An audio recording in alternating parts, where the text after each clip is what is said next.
Welcome to the Foul Play YouTube channel, Reading with the Crew. Hey.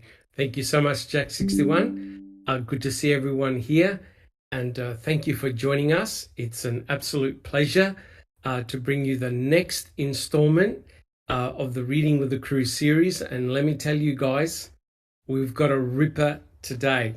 Apologies for last week, but it was a very, very busy time. And I hope everyone caught Just Rhonda's excellent podcast on her series and her real good work that she's doing for the Daniel Holtzclaw case. And I tell you what, it was an absolute eye-opener. And I'm sure Just Rhonda will say a few words in a minute about that podcast or podcast that she's doing. But it's great to be back, guys.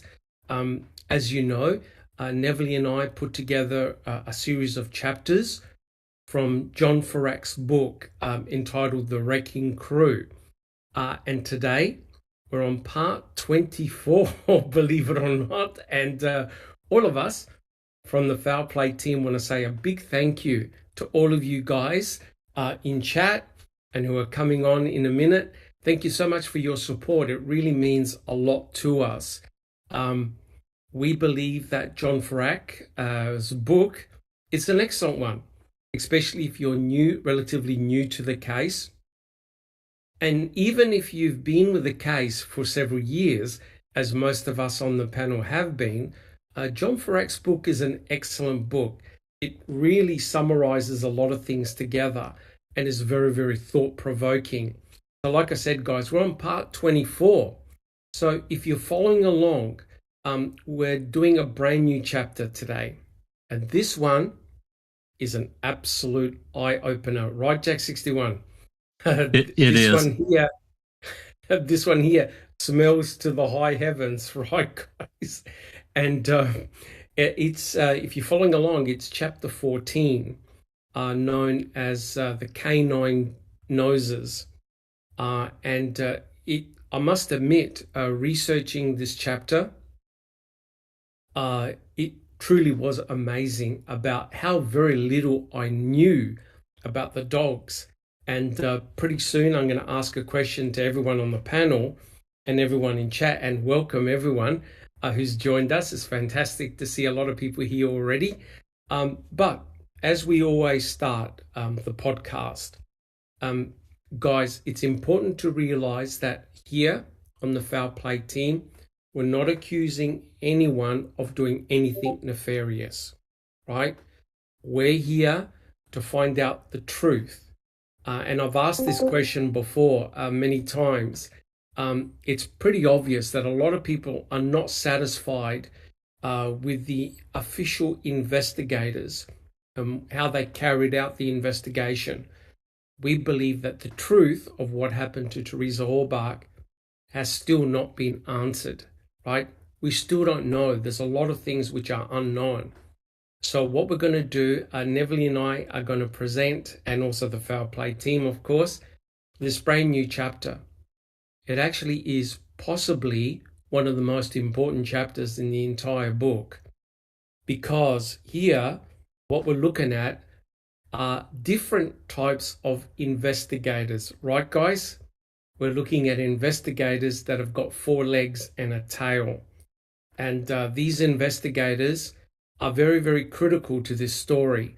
And it's something that I must admit I didn't really know enough until I researched the chapter. So guys, what we're going to do today is we're going to go beyond chapter 14, right?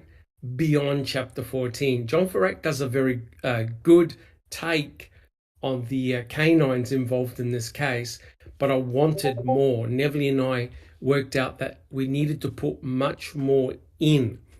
And because people like Jack, I don't recall, Just Rhonda, Neville, and others, of course, have done a huge amount of research.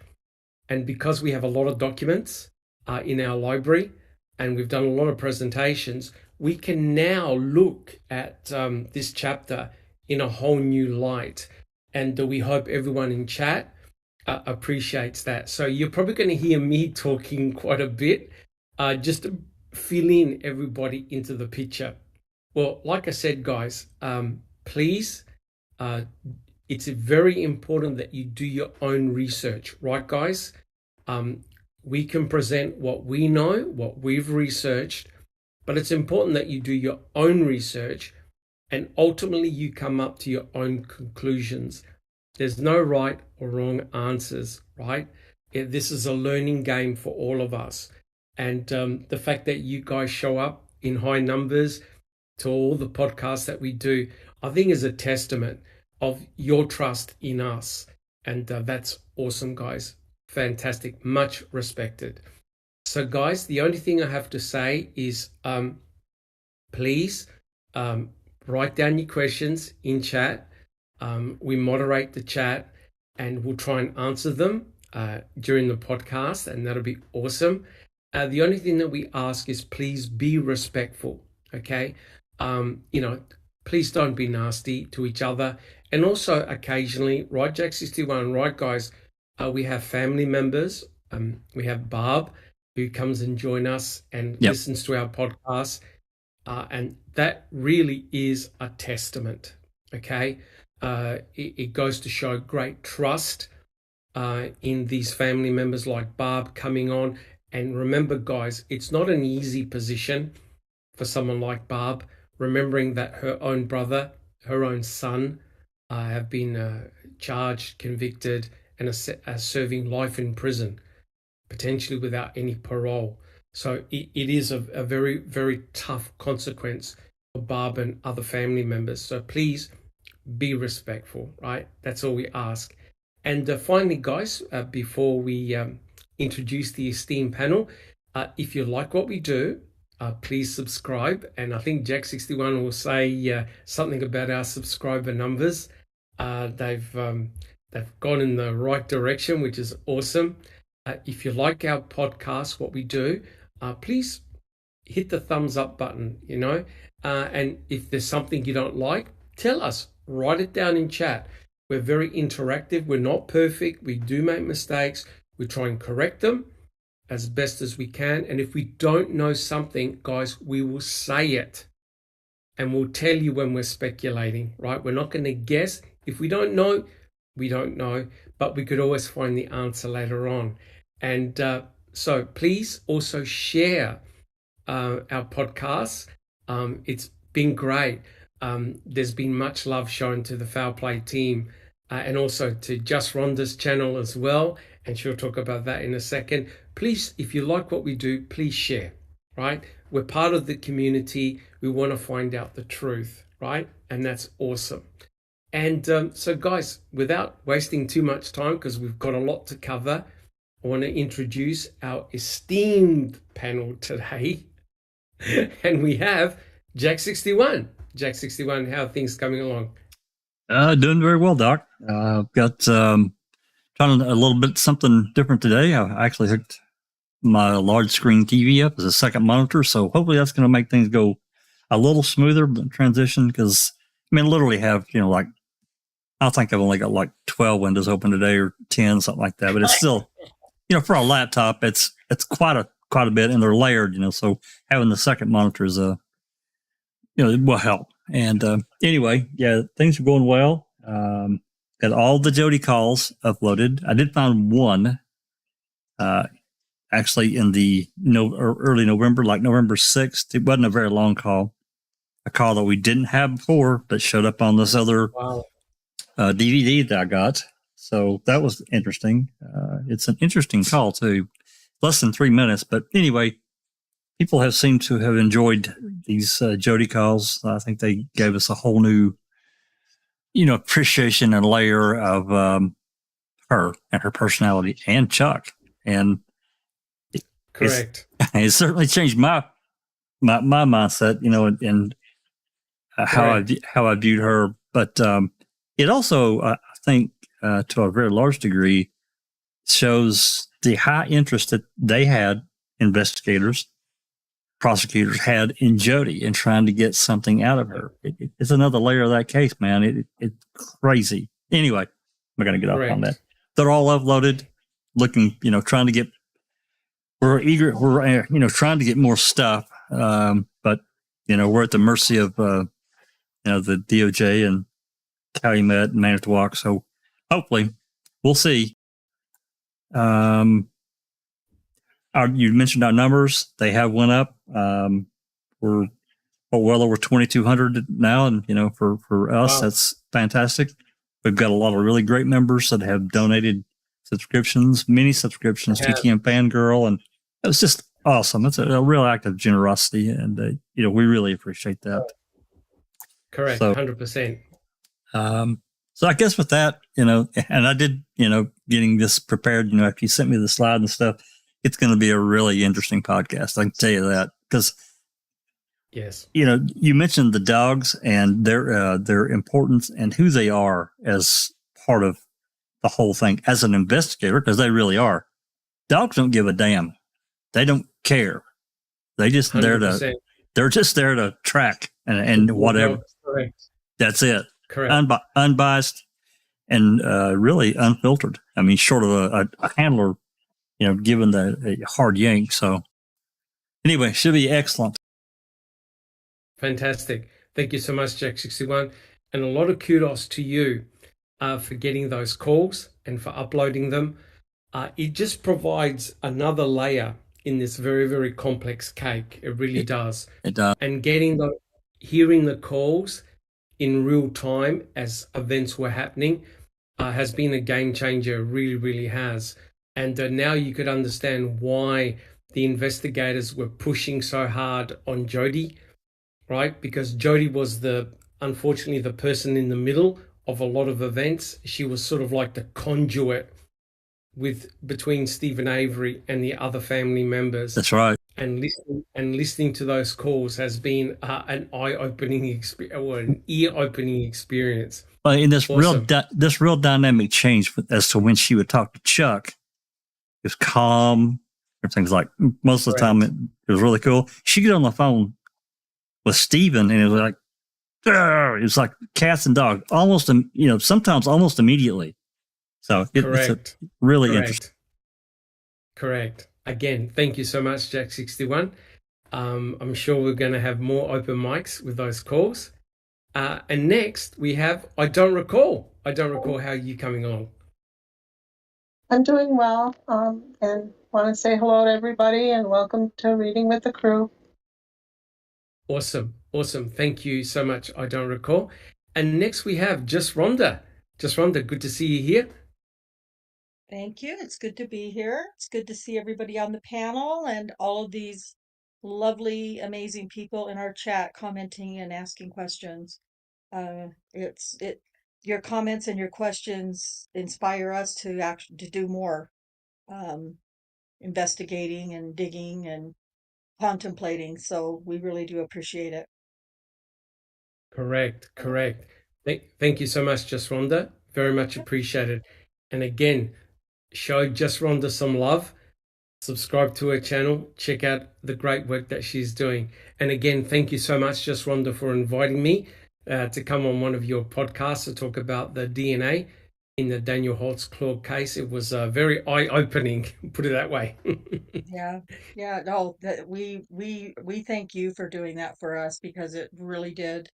It opened our eyes to the proof of the shenanigans that were going on. So no question. Thank you so much, Just Rhonda. And next we have Neverly. Welcome, Neverly. Hello, Dr. Silkman. Thank you very much. Hello, Jack, Cherie, Rhonda, and everybody else in the chat. We have 35 people so far. All is Awesome. well in Beverly Hills. I'm excited about this podcast, and let's do it. Fantastic. All right, guys. Well, welcome everyone. For those who are new, my name is Dr. Silkman, and I'm from Adelaide, South Australia, and it's great to be here to join you all in this podcast. Now, before we actually start the podcast proper, I want to ask a question to my panel members and everyone in chat. From a scale of 1 to 10, how much do you know about the dogs, both the cadaver dogs and the scent dogs? How much would you know out of 10 about the information about the dogs in this case? I don't recall.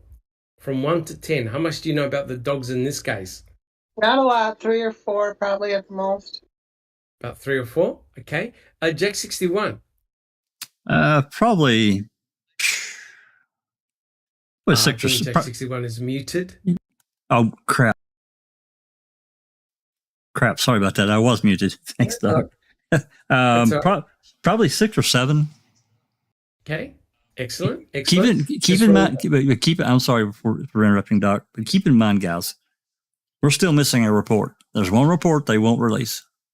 So, but yeah, I think if we had that, I could probably say a little bit more, but yeah, probably 6 or 7. Yep, 6 or 7. Okay. Just Rhonda. I would say a 5, maybe leaning towards a 6. I've looked at Gorilla Magilla's presentation several times, and it's definitely informational. So Fantastic. Thank you, Just Rhonda. And Neverly, what about yourself? A scale from 1 to 10 about the dogs. How much you know? And I'm kidding. It's not a 10. It's probably around 5. Around 5. Yeah. Awesome. How about yourself? Well, I must admit, prior to doing this chapter with you and doing the reading and research, probably I agree with Jack 61, about a 6 or a 7, because I had done a lot of reading about the dogs previously, but I never understood the context where everything fitted together, right, Jack 61? It's the context of where it all fits together. So probably about a 7, a 6 or a 7. I agree with the panel members. And a lot of people in chat are saying between 4 and 6, and it's truly amazing. And yes, Jack 61 is correct. There is a report that's missing. And I think once you see this podcast and hear the podcast, you probably understand why there are reports or a report or reports missing. The dogs in this particular case are very, very important. So Jack 61, are we able to have the very first slide, please? Thank you. All right. Now, as with every podcast, what we'd like to do, we'll just wait for Jack 61 to put up the very first slide. What we'd like to do is to warn everyone of potential offensive language. As you know, this case is pretty emotive. And sometimes people in chat, sometimes people in the panel get heated, and for good reasons too. So please, if you're a little bit sensitive, we deliberately try not to use harsh language, but sometimes it does slip out a little bit. And if we go, Jack 61, do you actually have the slide of Teresa Halbach? You may or you may not have that slide. I'll just wait for Jack 61. Do you have that slide, Jack 61? We'll just He's wait muted. a second. Yep. Yeah, Jack 61 is muted at the moment. Like I said, guys, and as we've shown before, we've shown the reason why we do this particular work. It's really for the memory of Teresa Halbach, who was tragically taken away from us at the tender age of 25. Jack 61, are we stuck? I don't see any movement in the YouTube. I'll just wait for Jack 61. Yeah, give me just 1 second. This new venture, as I said, may cause a few little bumps. I apologize for that. No worries. Do you have the picture of Teresa Halbach? I do. Okay, awesome. And like I said, guys, the reason why we're all doing this is to seek justice for Teresa Halbach, who tragically was taken at a tender age of 25. And by taken, I mean she was brutally murdered. As we know through looking at the trial testimony and looking at the official documents, she was shot at least twice in the head. She was dismembered. She was cremated. and her remains were spread out over multiple locations. It truly was a horrendous, horrendous death for such a young and vibrant, beautiful person.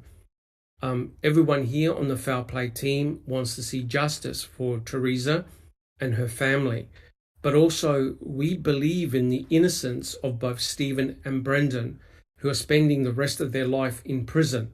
We believe that they are innocent, but we're not scared of asking the hard and tough questions. Right, guys? We're here to find out the truth, right? No matter where it lies, good, bad, or otherwise. That's right. So we're not scared to go in places where others won't go. We're open-minded. We ask the tough questions, and we want to make it a collaborative research environment. And I'm sure everyone in chat would understand that as well. Yes, it was her birthday recently, and she's in heaven with God, and we pray for her and her family, and we love to get this case solved, because we don't believe that the truth has been told in this particular investigation. Yeah. Jack 61, do you have a comment? I'm certain we don't have the full story, nowhere near the full story. I'm certain of it. I've been in it too long and to understand, and you have too, and so is really everyone that's on the panel and several out there listening. There are too many gaps that we don't have, that we know that some kind of report or something exists somewhere that we can't get, and it was never turned over to the defense, and that's not right. If you got a solid case, present it, but you got to turn everything over. Yeah, Let the jury decide. If you have nothing to hide, right, guys? Stop hiding stuff. That's right. Right? And it's amazing. This case commenced from the murder of Teresa Halbach back in 2005. We're now 2023, and we're still digging up gold nuggets of information, which goes to show that we don't know everything about this case, this very, very tragic case. But slowly, the picture is emerging, right? Which is just truly amazing that we can do that. There are a lot of really good researchers around the world, and it's fantastic to be part of a team like the Foul Play team, where we dig deep. Just Rhonda, do you want to call out who's actually in chat at the moment? We've got 40 people. Wow. Just Rhonda, would you like to call out who's in chat? Yeah, you bet. Yeah, let me get up there and start at the top so I don't make a mess of it. We have JJ Falk Jr., Neverly Happy Darling. birthday. Yeah, happy birthday, Happy birthday, JJ.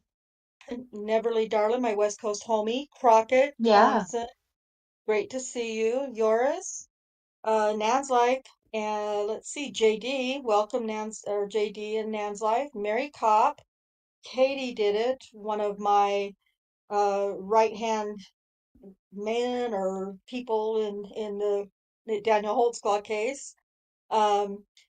Gloria Glenetsky, Justine J, Dark Side of the Moon, welcome Dark Side. Thank you for minding the door and welcoming everyone.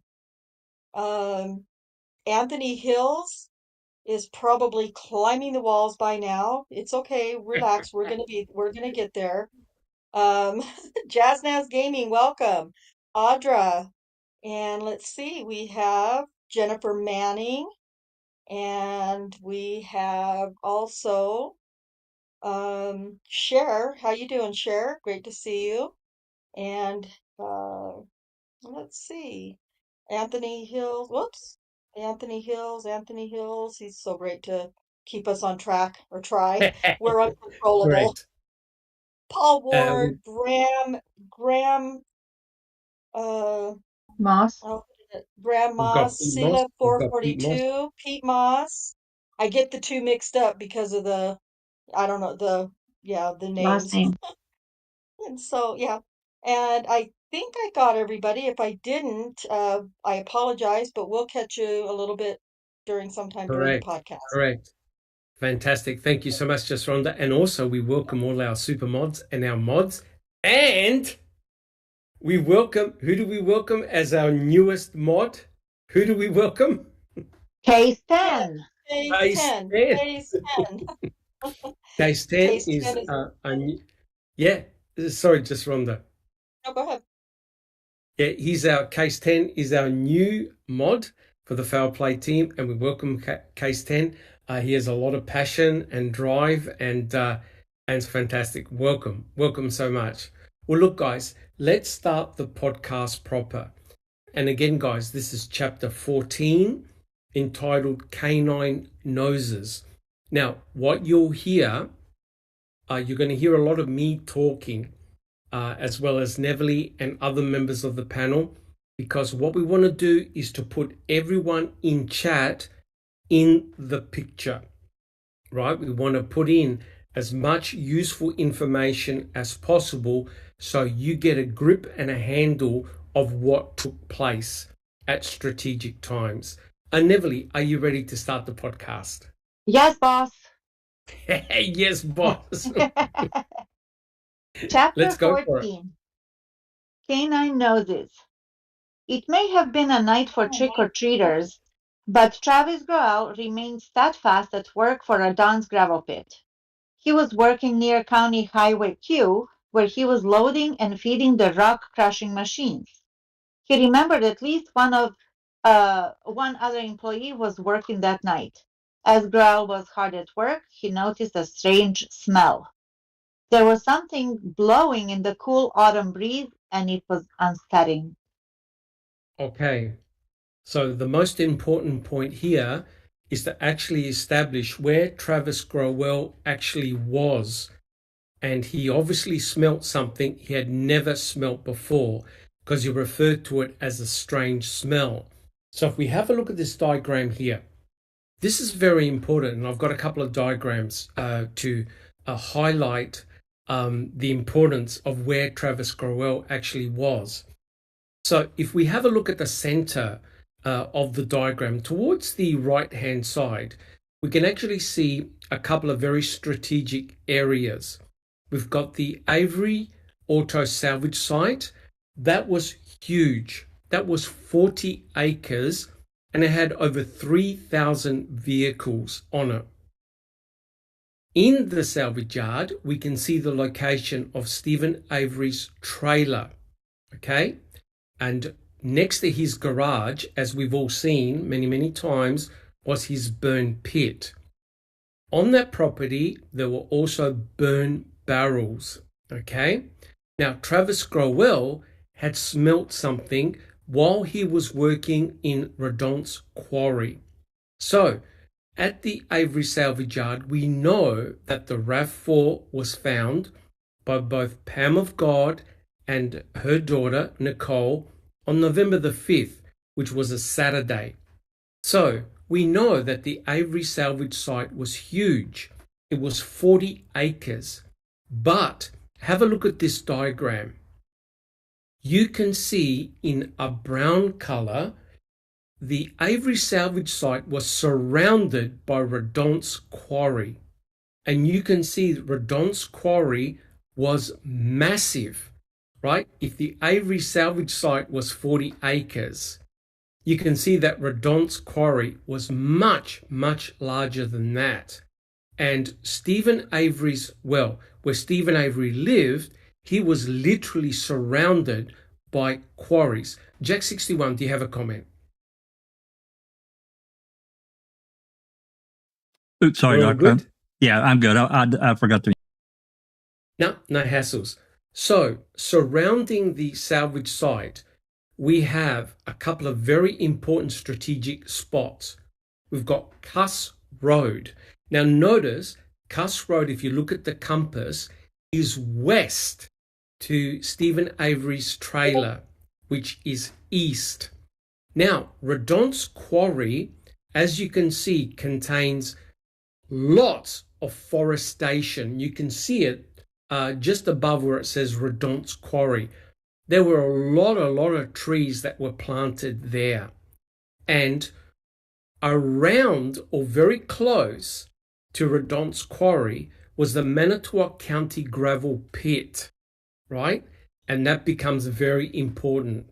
Now, Travis Growell stated that he was working just off County Highway Q, and you can see the position of a County Highway Q. It's one of the roads, right? One of the roads that surrounds Redon's quarry.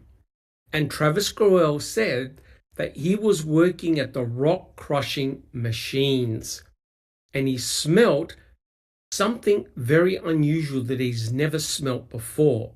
And notice the final thing I want to talk about in this particular picture is the deer camp that belonged to Redon, right? This was a hunting lodge, right? And the other thing is that there was this conveyor road which led directly from the quarry into the Avery salvage yard. So there was direct access for people and vehicles to go inside the Avery salvage yard. So the important point is this: Redon's quarry is massive, huge. So Jack 61, can we have a look at the next slide, please? So judging by, if we just roughly, if Yes. this square is 40 acres for Avery salvage yard, it seems like we can kind of figure out that Redon quarry is over 200 acres. Oh, easy. Would Huge. everyone on the panel agree? It's several hundred acres. It's massive, right? So this diagram here, this picture here is truly staggering. This is an aerial photograph that the investigators actually used as part of their investigation. But this shows beautifully the aerial view of the Avery salvage site, which is shown in a yellow square. And that's 40 acres. And in blue, in the blue dash, is Redon's quarry. Okay, Redon's Great quarry. picture, Dr. Silkman.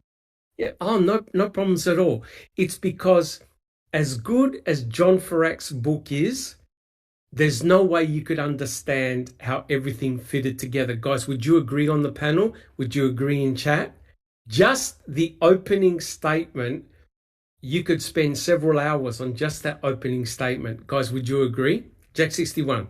Yeah, there's no way you could encompass how big the Redon quarry, all this is, and really get the feel for the area. You have to picture this in your mind, and if you don't see a map of it, the visual, you're screwed. There's no way. Correct. So the important point about this particular diagram, you can see Highway 147, right? That comes off Avery Road. Remember what Stephen said. After Teresa had done her photography of Barb Yunder's van, he saw Teresa Halbach turn left on Highway 147. Well, have a look at this. We can see County Highway Q. And the important thing is this: Travis Groel was working just off County Highway Q, feeding the rock crushing machine. So guys, can you see that Travis Groel was a long way from the Avery salvage yard? Does everyone agree? That's the point I'm trying to make. Travis Groel was very likely in the quadrant where you can see the sand right near County Highway Q. It's very likely that there was a rock crushing machine at that location. Jack 61.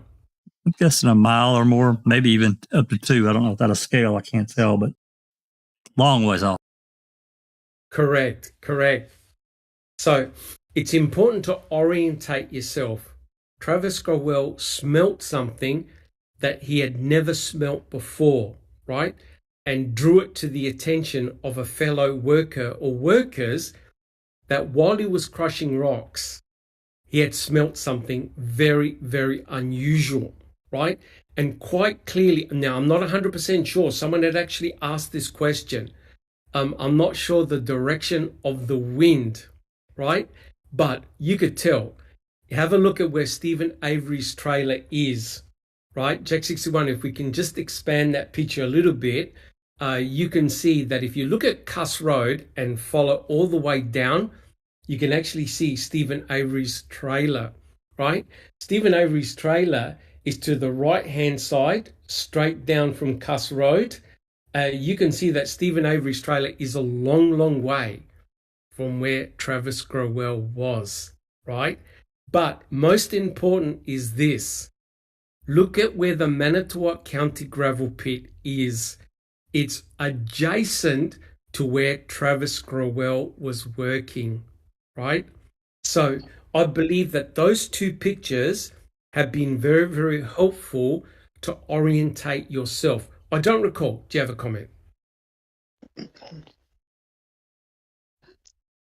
I'm sorry, I must have accidentally hit the mute button. No, I don't right now. Yep. Okay. I So have a guys, question. yes, Neverly. Where is the Michael's quarry? Or Now, Michael's? okay. Do you see, if Jack 61 can probably show you, do you see where you've got all those X's Uh-huh. in red? Do you see all the sand that's just east of the Avery salvage yard? Do you see all the sand? Yeah, that's it. That's Michael's quarry. And that becomes next to Highway 147? Yep. And that becomes very important, as we'll see. So guys, the important point is this. The Avery salvage yard is surrounded by quarries and also by dense forestation. Okay. The only odd thing about this entire map is that you have a salvage yard stuck in the middle of nowhere, right? Redont and the Manitowoc County gravel pit, Michael's quarries, they really dominate the landscape. Now, guys, I just want to know in chat, were those diagrams helpful, useful to orientate you where Travis Growell was? What do you reckon, guys? Useful or not? Very helpful. Really, yeah, really, they're almost necessary, really, to tell the story. You really can't. You can say he was over here, but to really orientate, you got to have the visual. It's fantastic. Correct. It's fantastic. Yep. Thank you so much, guys. Yes. So it's remarkable. Once you see this, it makes a lot of sense to what we're about to encounter. Jack 61, can we have the next slide, please? All right. Now, as you know, on our website, we have a huge amount of documentation. People like your Riz, AC Rookie, Jack 61, and many others, Zoe, have worked really, really hard to put up all these documents. And you can betcha that the DCI were very interested in what Travis Growell had to say. So we have a DCI report here where he was interviewed on November the 11th. Jack 61, can we have a look at what he said to the investigators? All right. Dr. Silkman, I'm sorry. Yes. Anthony Hills and Crockett Thompson are asking questions. Yes. Anthony Hill says, sure, but what time at the night of the 31st of October? No worries. Was the smell? I know. I just wanted you to tell. Yeah. Thank you what so direction much, the wind was blowing. So now, we're going to get there. Yeah, we will get there. Now, I'm not sure whether someone can actually look up the weather report on October 31st, 2005, because that report, it should be on the internet, should tell the direction of the wind. But what Growell says is very important. Jack 61. Yeah, you can look up historical weather data. I used to have a website, but you can Google it and find it. Correct. So now we know how huge Redont's quarry is. Just Rhonda, do you see the document on the screen? I'll just wait for just Rhonda. Do you see the document? Are you able to read it out, please? Yes, this is slide 3, correct? Slide 3, beautiful. So this is what this is what Travis Growell told the investigator. Just Rhonda. On November 11, 2005, at approximately 11:50 a.m., Special Agent Thomas A. Sturdivant interviewed Travis P. Carell, white male, date of birth 5/28/1983, who works for F. Redant Sons Incorporated as a hopper loader and was working on Monday, 10/31/2005 at the pit on County Highway Q. Gorell provided his home address. Gorell stated he worked from 4 a.m. until noon and then from 4:30 p.m. to 7 p.m. on Monday, 10/31/2005. Gorell stated he was running the hopper and operating the loader throughout the day and evening. Gorell stated it was after 5:30 or 6 p.m. that he smelled a foul odor coming from the Avery salvage yard area. Gorell Interesting. stated, yeah, Gorell stated he could not see a fire or smoke as it was dark outside and described the odor as something that, quote, I've never smelled before, end quote. Gorell distinctly recalled that it was Monday, Halloween night, that he was working and that he normally doesn't work at night. The wind was blowing towards the pit from the Avery property. Gorell stated he mentioned this foul odor to two other employees, Chris Peterson, who can be reached at his phone number, and David Tremmel. The interview with Gorell was concluded at 12 noon. Okay. So we now know the time, right, guys, who are in chat. It's between 5:30 and 6 p.m. It's on Halloween, October the 31st. And the wind must be blowing towards where he is, right? So remember, if we had a look at the diagram previously, the Avery salvage site is east and the Redont quarry is west. So the wind must have been blowing from the east to the west, according That's to quite a distance.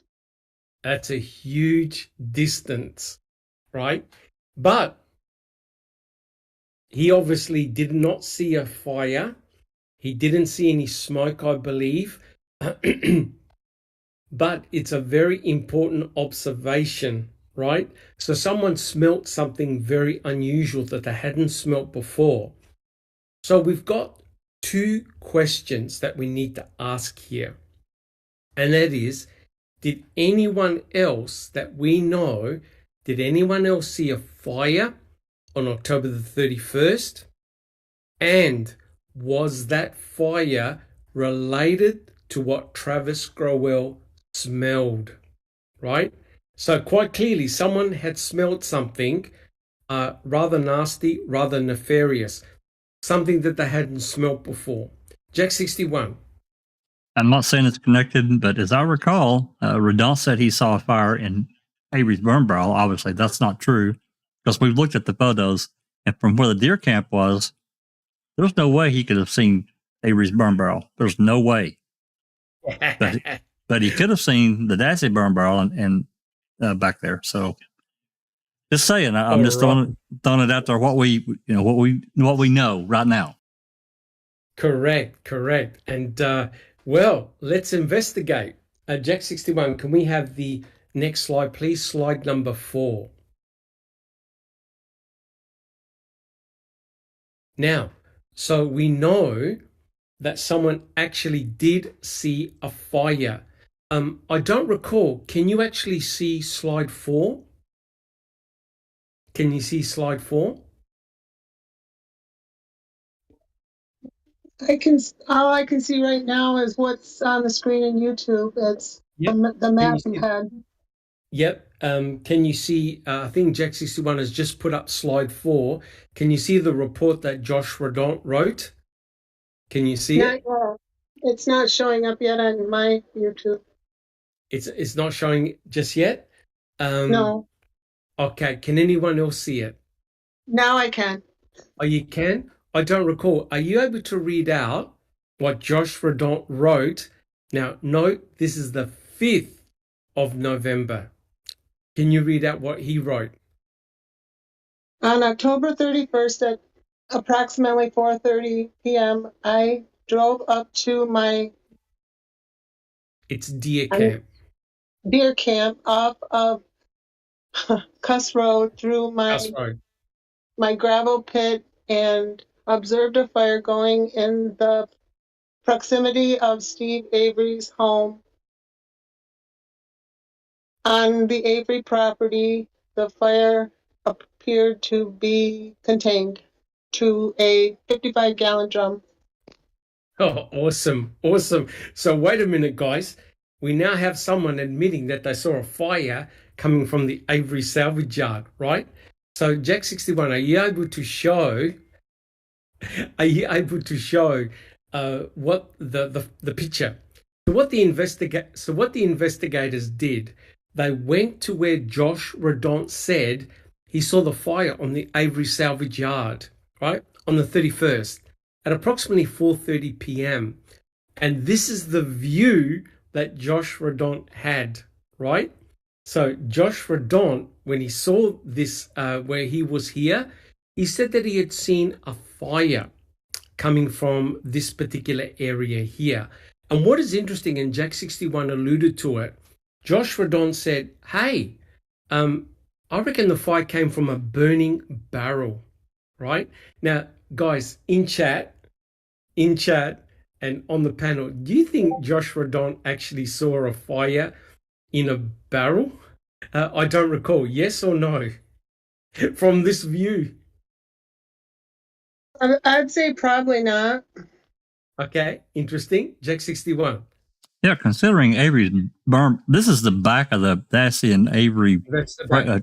Yeah, so Stephen's barrel was in the front on the left. There's just no way. Correct. But do you think he saw a fire in a burn barrel? Well, he might have, but I don't think it was on Stephen's property. It might have been on the Dassey property. Okay. Thank you, Jack 61. What about you, Just Rhonda? Yes or no? Fire in a burn barrel? No, I'm going to say a hard no. Full Okay, stop. interesting. Thank you. And Neverly, what do you think? You know, I've been thinking about this. Why would he say that he saw something if he didn't? Was it a mistake? Was it a presumption because he talked to Stephen about burning the brush? Why Yes. did he say that? Because Yes. I don't think you can see it. I mean, orange glow, maybe if it's dark. But that's, I mean, to insert yourself in a murder mystery, I don't know. Okay. How about you? Oh, well, I reckon he did see something.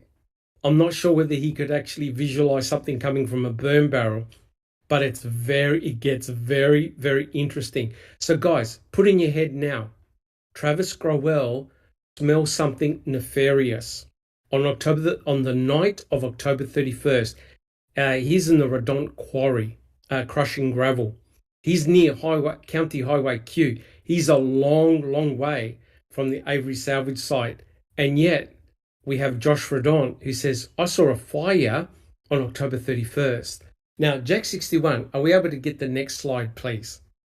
Now, there's no doubt about it that Josh Redont was in a very, very strategic position, okay, where he lived. And the investigators were very, very interested in talking to Josh Redont, right? Now, they interviewed him many, many times. This one is a very interesting report. Again, guys, you can actually find it in our library. It was conducted on the 10th of November. This time, Josh Redont was asked to draw what he saw. Okay? He was asked to draw what he saw. I read the report and have a look at what he drew. Jack 61, can we have a look at the next picture, please? So the investigator who was talking to him said, okay, draw what you saw. Now, if we have a look at this picture here, the only thing that Josh Redont drew was everything that's in black. Everything else I added in from reading his report.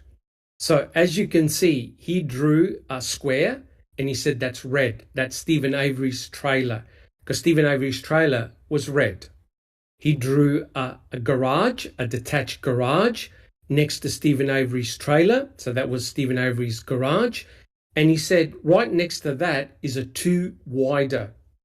And the 2 wide has to be Barb Yunder's house. But guys, have a look at where he drew the fire, the position of the fire, right behind Stephen Avery's garage. So quite clearly, there's no way that Josh Rodon saw Stephen Avery's burn barrel right at the front. Guys, do you all agree? It could not have been Stephen Avery's burn barrel, personal burn barrel. It's too far away. Jack 61, would you agree? Absolutely. And it would have been, I think it would have been blocked from his field of view. Correct. 100% correct. And look where he drew it, right? And he drew it as a circle. Now, what Josh Rodon said about the fire, if we can just lift up the slide a little bit, is very, very telling. He said that he saw the fire at about 4:40 p.m. by the time he drove up to that area. Travis Growell said he smelt something nefarious after 5:30 p.m., right? Between 5:30 and 6 p.m., more than an hour after Josh Rodon noticed the fire, right?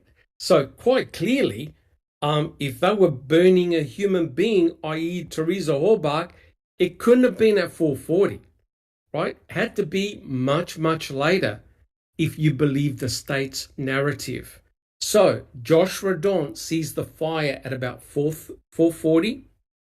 Growell smells that something nefarious smell in the air where he was after 5:30 p.m., right? And that's very, very interesting. Josh Rodon said, from what I saw, the fire was around about 2.5 to 3 feet high. It was not wide, right? It wasn't a huge fire. Unlike Neverly, what does Scott Tadich say the fire was? It was what?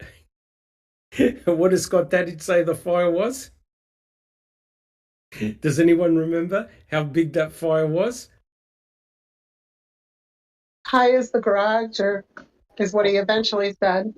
Yep, high as the garage, 8 to 10 feet high, right? Massive fire, right? Whereas quite clearly, Josh Rodon said, no, the fire was about 2.5 feet to 3 feet high. It was not wide. But note the next point. He said that the fire that he saw had a bright orange flame. Bright orange flame. He didn't see any smoke from the fire. And more importantly, he didn't see anyone near the fire, right? And he said that the fire appeared to be within a 55-gallon drum, i.e. a burn barrel.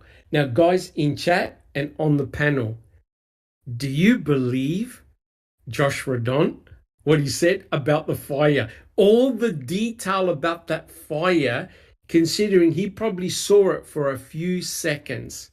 I don't recall. Do you believe Josh Rodon? No, I don't. Okay, interesting. What about you, Jack 61? No, not really. No. Okay, interesting. Just Rhonda, what about yourself? No. Yep, No. interesting. And Neverly, what about yourself? Do you believe Josh Rodon? Neverly may just have stepped aside. Well, what do you believe, Doc?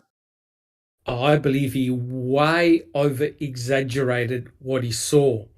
And remember when Kathleen Zellner interviewed him on his property and he had his attorney with him, and his attorney said, hey, he didn't see anything, right? But it's amazing how the investigators wanted Josh to embellish his story, right? And also to make the flames higher, just like Scott Tadich said. Neverly, do you have any comments about what Josh Rodon saw? I was just gonna say what you said, that Josh Rodon said it in ma'am, that he was pressured to say something that he didn't say, Correct.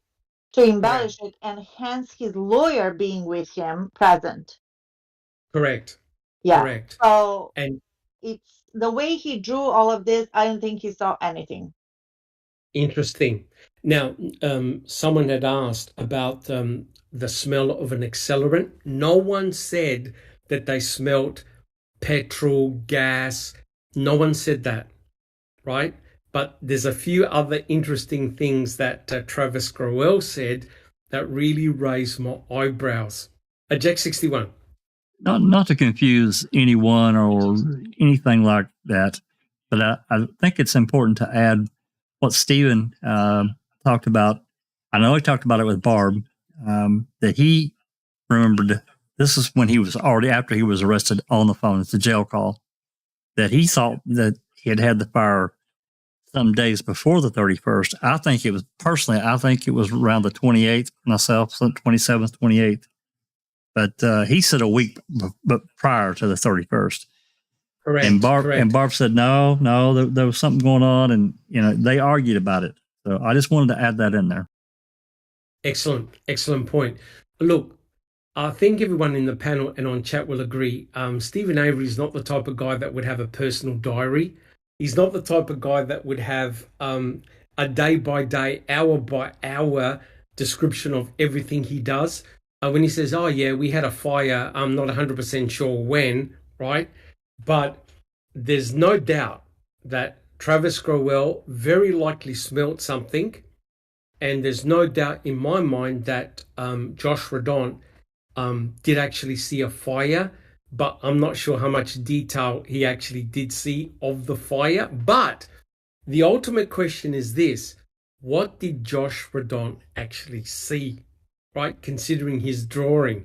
Now, guys in chat and on the panel, is this the first time you've seen this drawing? Yes or no? I don't recall. Is this the first time you've seen this drawing by Josh Redon? It is the first time for me, I think. Yeah. Yep. What about you, Jack 61? First time? Yeah, I think it is.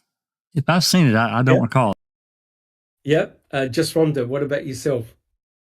I don't remember seeing before, but I also wanted to say, kind of just taking a step back, I Yes. think that there was initially there was information preloaded into uh, Josh Redant's mind about what, if anything, that he might have seen or smelled. I think it was like preloaded from an outside influence of what it would be. If you smelled anything, if you saw anything, this is what it was going to be. But 100% agree. yeah, okay. 100% agree, just Rhonda. Yep, 100%. Fantastic observation there. Yeah, I agree. Neville, what about yourself? Is this the first time you've seen that picture? Yes. Yep. Yes. And Great find. yes, for me, it's the first time I've seen that picture, which just goes to show there's still lots of golden nuggets in those DCI reports, right, Jack 61? Right? So if we have a look at the next picture, this will blow your mind. Have a look at this, the next picture. Now, this is an, wait for Jack 61 to put up. This is an aerial view, I think probably from a helicopter, a news helicopter, showing the overhead view of Stephen Avery's trailer and Barb Yunder's trailer, right? And the incredible thing is, right, if Jack 61 can go back to the previous picture that Josh Redon drew, if you go back and forward and do an A and a B comparison, are we able to go back one picture and then go forward? Right? There's no doubt what you see in the aerial picture is what Josh Redon actually drew, right? So you can see the orientation of the garage, the trailer, and Barb Yunder's house. It matches with what Josh Redon drew. Now, the question is, did Josh Redon see this image on TV? Did he see a photograph of it? Because his drawing remarkably looks identical to this image here. Guys, would you agree? Yes or no? Would you agree? The similarity, it's a pattern match. It's 100% pattern match. Guys, what do you think? Neville, Yeah. Well, yes. It's pretty remarkable. However, he does know Stephen's property. he does. He Yeah. does.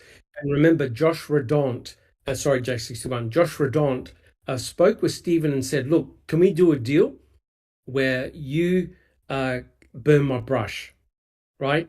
So Stephen was actually burning brush for Josh Redaunt, right, in his burn pit. So it's pretty obvious that Josh Redaunt knows the layout. Jack61. I apologize. I forgot to remute. I was adding K10 as a moderator. Yes. Oh, fantastic. All right. So this is remarkable what Josh Redaunt drew. The implication is simple. That means that Josh Redaunt saw a fire coming from Stephen Avery's burn pit, right? But it's very, very unusual. So what did Josh Redaunt actually see? Jack61, can we have a look at the next picture, please? Before you switch, Jack, Yes. Crockett asked you to point to the barrels on the Dassey property, if you can. Oh, don't worry. I've actually got an animation. This is a true life animation that shows you exactly where the burn barrels were, right? So thank you, Crockett. Don't worry. It'll come up. You'll see it. Now, this is going to blow your mind. What Josh Redaunt described was a turbo burn barrel, right? Right, guys, have a look at this. This is exactly what Josh Redaunt described.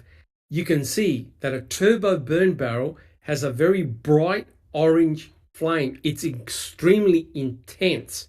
And all you do, if you have a look on the bottom, you supply air to it, right? So what people do if they want to burn scraps, food, other items, they add a supply of air, of oxygen, air, to the burn barrel at the bottom. And as you know, if you've ever done a campfire, if you want the flames to come up, what do? You blow on it, right? You supply oxygen, air. So what people have done is they've come up with these turbo burn barrels. They supply air and they burn extremely hot. And it produces a bright orange flame. But here's the kicker. You don't get any smoke. These turbo burn barrels do not produce smoke, right? Now, the interesting thing is, what did Josh Redaunt and Travis Groel say? Did they see smoke? None of them saw smoke. None of them saw smoke, right? Now, the important thing about a turbo burn barrel or a burn barrel is that you get direct heat, right? Instead of the heat dissipating, the heat is concentrated. Guys in chat, and also on the panel, would you agree? Would this cremate a human being? Yes or no? A turbo burn barrel. Would it cremate a human being? Jack61.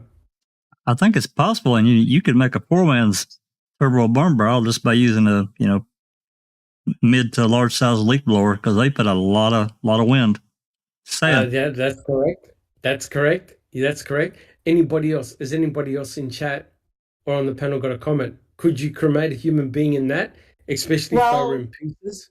Dr. DeHaan said yes. Correct. So that's my lifeline. I'm going to call Dr. DeHaan to help me with the answer. Correct. But guys, would you agree that what Josh Redaunt described is a fire from a burn barrel? He even said a 55-gallon burn barrel. Would you guys agree? What Josh Redaunt described is not a burn pit, but a burn barrel. Jack61. Yeah, I'd have to agree. What he described is a burn barrel, not a pit. Correct. 100% correct. So if we have a look at the next slide, right? No. The state are saying, no. Teresa Halbach was not cremated in a burn barrel. No. She was actually cremated in Stephen Avery's burn pit, right? But if you've been following the Foul Play team, we've done what? Jack61, 10 or 15 podcasts on the burn pit, right? And Dr. Dahan said, there's no way you can convert a human being to small, tiny bone fragments in Stephen Avery's burn pit.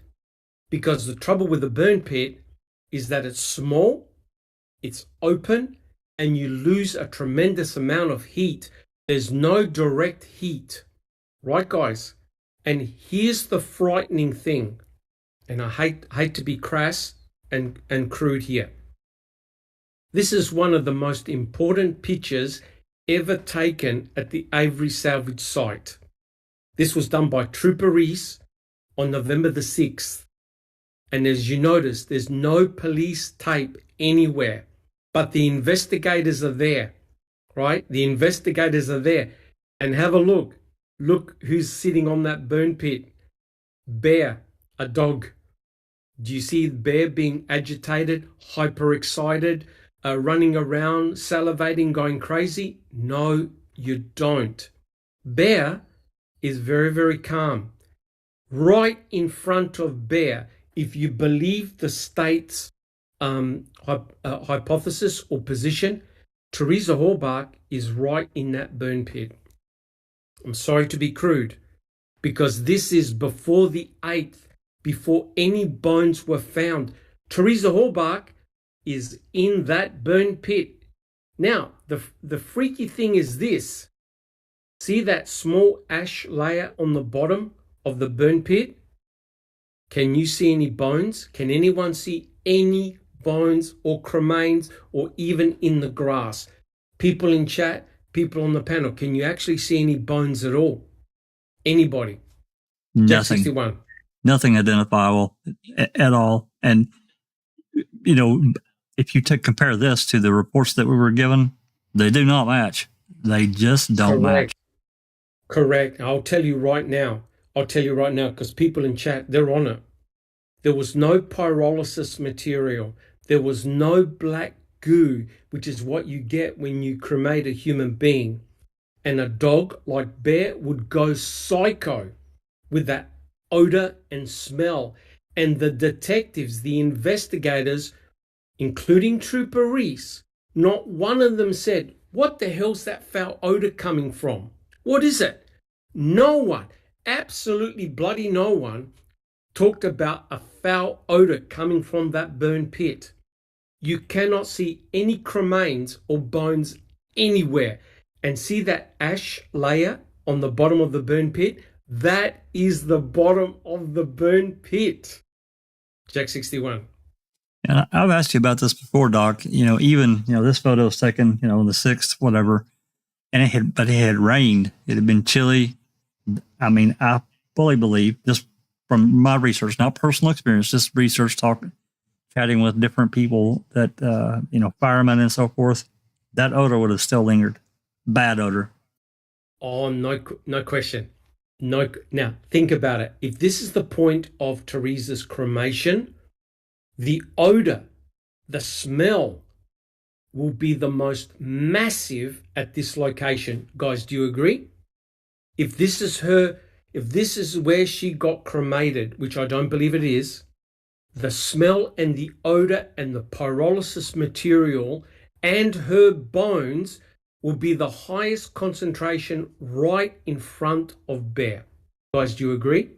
Absolutely, Dr. Silkman. This is my trigger topic. Correct. I think it would. I'm sorry. I was just say this. I think it would have reeked. Just reeked. Absolutely. No question. No question. And don't worry, guys. We're going to get on with the canines very soon. But I needed to build this picture to show you the shenanigans that took place. The jury, the judge were unaware of the shenanigans. Guys in chat and on the panel, you're getting a front row seat and you're seeing exactly the shenanigans carried out by the investigators, right? Now, quite clearly, when they interviewed the people that were at the burn pit that collected the cremains, a question was asked, right, Jack 61, right, guys? The question was, what did you see? And I think it was Sturdivant that said, I saw a pile of bones sitting on the burn pit. A pile of bones sitting in the burn pit. Guys, do you see a pile of bones in that burn pit? We see There's nothing. none. It's all There's bullshit. nothing. It is all bullshit.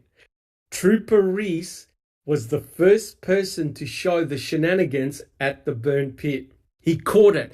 And guys, you know why there's no police tape around there? It's not because of bear. That's bullshit.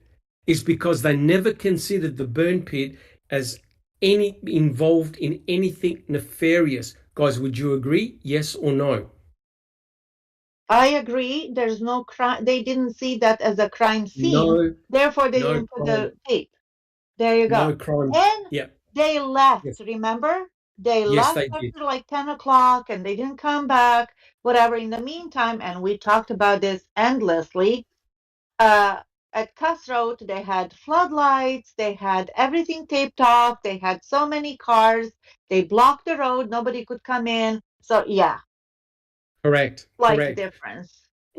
But you know, dogs have got an incredible sense of smell.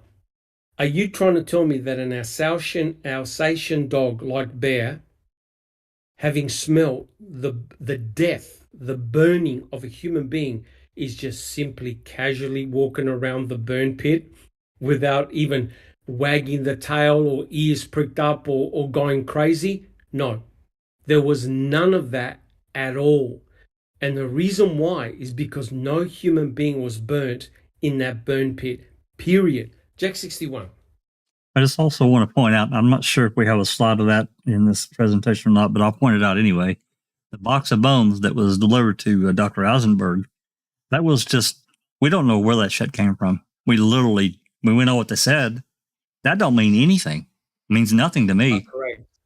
Correct. And they Correct. were not bagged, they were not classified, nothing. It was just a pizza box worth of bones. It was Yep. a box of bones. And Paul Ward Yep. said, Dr. Silkman, MVAC some of the brickstones from the pit, right? Let's see what's in there. You know what they did 2 days later? They brought in the bobcats and they completely destroyed the burn pit. So as much I love to MVAC, you can't MVAC anything because they literally destroyed the entire burn pit. They flattened it to the ground. So if you go there now, there's nothing there. It's just flat ground. Now, But they could have at the time. Yes, they could have. But unfortunately, they came in really quick with several bobcats and completely flattened the burn pit. It's gone, right? So we have destruction of forensic evidence right before your eyes. They literally dug out the burn pit and they completely flattened it. Jack 61. Yep. I think we talked about this a few weeks ago. They dug it up and they took the dirt that they took out of there and they just scattered it up, at the side of the road or wherever the hell on the Avery property.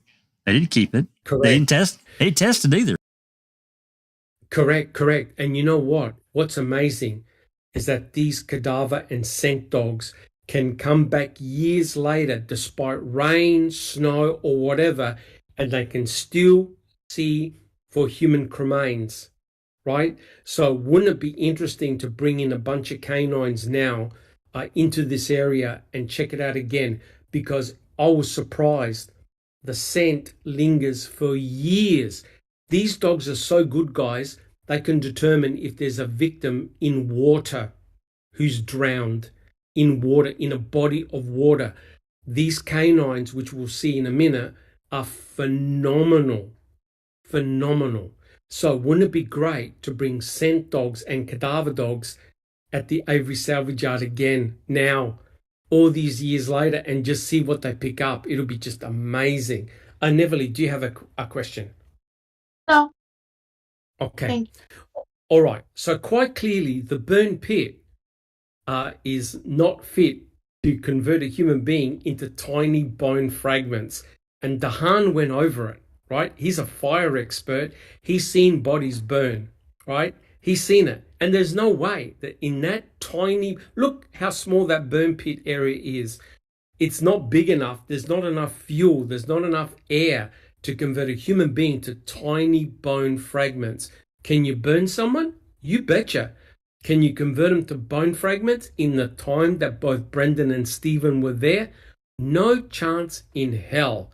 Because as people have said in chat, a burn pit is open, which means that the majority of the heat is exacerbated into the air. The difference of a burn barrel is that it's a round structure, it's radiant, it radiates the heat back into the center of the burn barrel. It's contained, yeah. Yes, the fire is contained. Thank you, Neverly. Which means if you've got human body fragments in a burn barrel, you're going to totally convert them to cremains. All the flesh will disappear, everything, because you've got small body fragments, you've got a high source of heat, it's direct, it's sustained, boom, gone. Not a burn pit. Not a burn pit.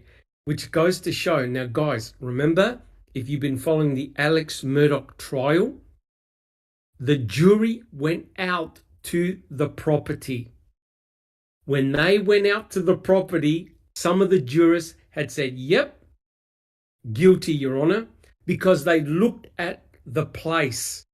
They looked at the place. They were looking for physical evidence. The jury never went to the Avery salvage site to see, is it possible or is it completely ludicrous? The jury never went to Cuss Road. They never went to the quarries. They never seen the garage and thousands of bullet casings. Correct. You see, and that particular one that was found 5 months later. Yeah. Correct. That was deliberate. That they never took the jury out there, right? Just to see the landscape and how much bullshit it was that this crime was committed in the way that the state said. No way. Jack 61, can we have a look at the next slide, please? Now, this is just to answer some of the questions that people have said in chat. Now, lo and behold, you can actually see where Stephen Avery's burn barrel was, the one that contained the burnt electronics, right? It was right past where Bob Yunder's van was. And as you can see, there's no way that Josh Redont could have put in that burn barrel or saw something from that burn barrel. There's no way, right? But wait, look at this. What's in front of Bob Yunder's house? Does anyone want to give a guess? What is present at the back of Bob Yunder's property, in between the property and the garage at Jack 61? Burn barrel. Have a look at this, guys. This is going to blow your mind. Did Josh Redont actually see the burn barrels behind Bob Yunder's property, right? Did he actually put the circle in the wrong spot? Because what's freaky here is that in Yunder burn barrel number 2, the anthropologist, the forensic anthropologist, found burnt, cut human bone fragments. Is anyone here slightly suspicious with that? Check 61. Well, you know why I'm Doc, and I got something to add to that, and we can't forget. We should never forget that they had done shit. We're talking about we're up to the 6th. They hadn't found shit back there at all. Long rolls the 7th, as Neverly talked about at Miniscope and Cuss Road and Dock. And this thing was a crime scene all day up into the evening. They brought floodlights in. They found something there. There's no doubt about it. They found something there. Voila, all of a sudden we roll into the 8th. Now we have, we found a bone outside of Avery's burn pit. And everything just went to hell on the 8th. It was a bonanza day. So, what color was that bone? White. The bone, the bones were burnt. Okay. But what color? I think there were a variety of bones under different states of being burnt. Yeah. They found bones that were calcined, Neverly, which means that they were exposed to intense heat. That Calcined. was my point. Yes, which means that all the organic material in the bone had evaporated. It had turned porcelain white, which means that the bones had sustained heat. Exactly what you get in a burn barrel. Right, guys? But this is where the mystery deepens, right? Josh Redond drew a round circle and said that the fire appeared to be within a burn barrel. Lo and behold, there are 4 burnt barrels behind Barb Yunder's property, right? And have a look at the orientation of where those burn barrels are. If you go back to all the way to that picture that Josh Redon drew, if you just simply shift the circle slightly down, he's pointing at the Yunder burn barrels. Now, I'm not saying that anything was done nefarious, but guys, you have to admit, Groel smells something nefarious, something he's never smelt before. He's a long way away from the Avery salvage yard. You would have Would you needed say like 2 miles? It's a long distance. It's a long distance to where he was, because he was next to Highway County Q, right? Crushing rocks. There must have been a typhoon blowing if the smell had come from the burn barrel or burn pit, right? There had to be a typhoon to get that smell to drift across. Now, no one, tell me, guys, before I introduce you, Jack 61, did anyone on the Avery salvage yard smell a burning body? Jack 61. No. Did anyone in the Yunder property report a burning body? No. Nope. No neighbors, nobody.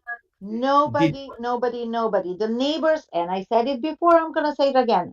If Stephen Avery had cooked barbecue on the 31st of October, the neighbors were going to say, they were probably going to say, yeah, I smelled he was making a barbecue, like hot dog, steaks, chicken, whatever. Because Correct. it's a smell. You can It's smell. That's one of the senses that we have, and it's very sensitive. So a burning body, the foul, pungent, horrible smell would have lingered everywhere. The mere absence of it is suspicious as fuck. Right, but here's the big question, guys. Sorry, Jack 61. It's cause and effect. Cause and effect. So in other words, there's something very, very suspicious about cut, burnt human remains, cremains, bone fragments being in Yunder burn barrel number 2, right? It doesn't necessarily mean that Teresa Halbach was cremated at that spot there. It could have simply mean that cremains were dumped from that burn barrel in Stephen Avery's burn pit, or cremains were brought there in buckets, right? So it's cause and effect. The question is, here's the big question. Where was Teresa Halbach actually cremated? Jack 61. Yeah, I have a science question, and I guess I've never asked it before, but you guys are talking about bone color. Can you explain? Yeah, and I guess it's just something I've just kind of accepted, and I'm wrong, and I shouldn't do that. Can you kind of briefly explain this what color, I guess I should ask it this way. A normal human skeleton, is the bones are typically, it's white? It's a whitish, yellowish color. A normal bone, a normal human bone, it's a whitish color. A calcine is completely different. Calcine, if you've ever seen a porcelain cup, right? That's what a calcine bone is. It's like bone china. It's like bone china. And a normal human bone is actually quite fleshy because it contains organic matter. It contains bone marrow inside the bone.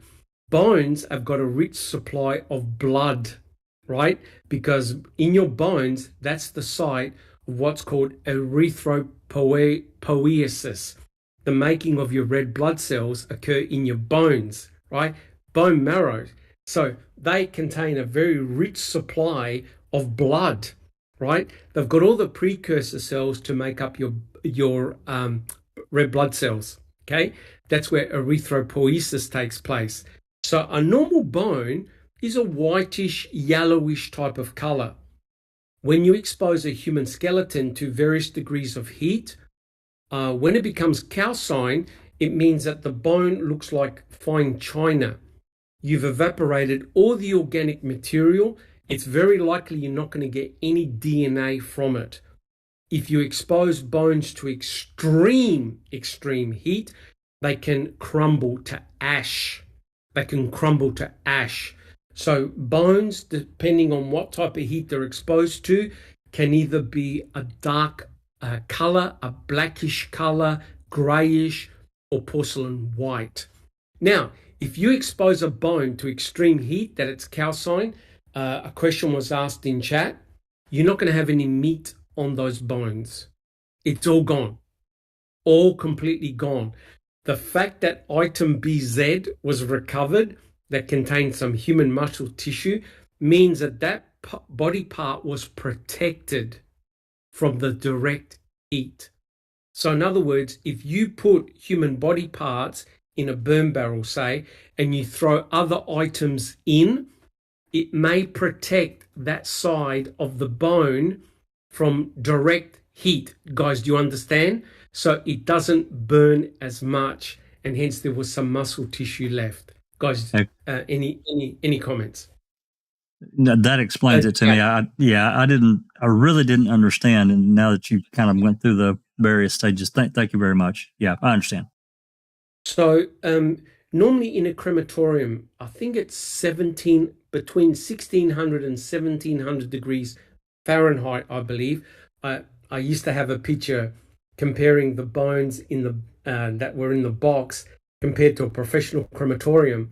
You need huge temperatures for several hours to convert a human being to burnt bone fragments, right? Several hours, and I think between 1600 and 1700 degrees Fahrenheit in a professional crematorium.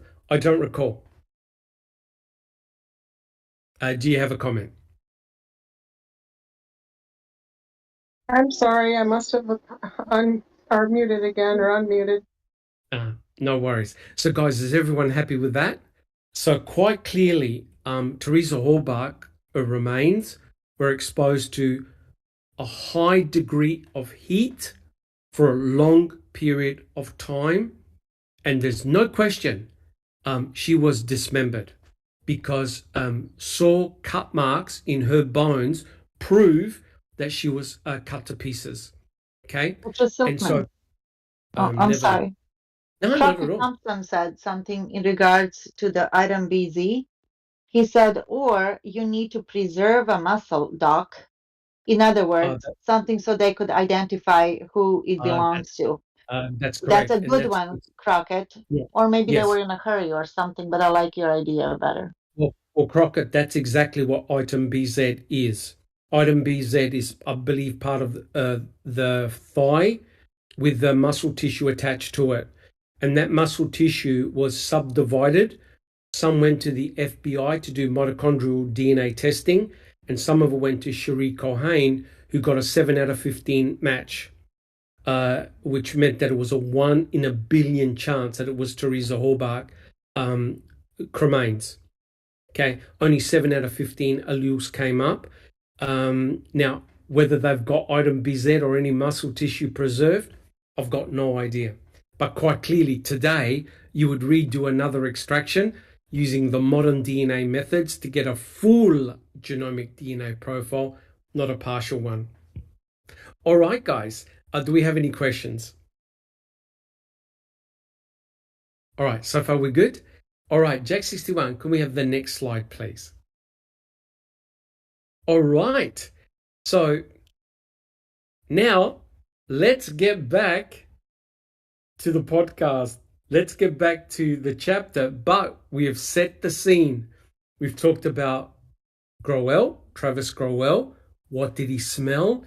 And we've talked about Josh Redon, the fact that he saw a fire. So now let's investigate deeper.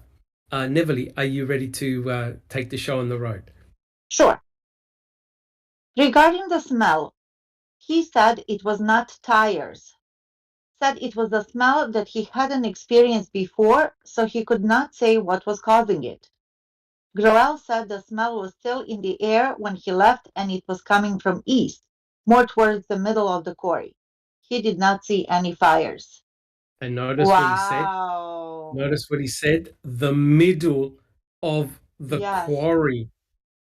Right? Now, And it was lingering in the air. So yep. if it lingers in the freaking, look at me, I'm losing it, air over there, how come it didn't linger in Stephen's fire pit, quote unquote? And Well, not Dr. only, Mehan said that the pit was the size of a table, so it was yep. freaking small. Yep. And I'll tell you right now, Stephen's clothing, Bear, Brendan Dassey, the houses would have been covered in the smell of a cremated human body. Jack 61. Yeah, I personally think that she probably was dismembered and killed at the quarry. I don't know that. That's my speculation, my theory. Yep. Can't prove I it. agree. But the bilocation of Cuss Road and what they found there, I'm sorry. Yes. That's what I believe. Yep. Me too. Yep.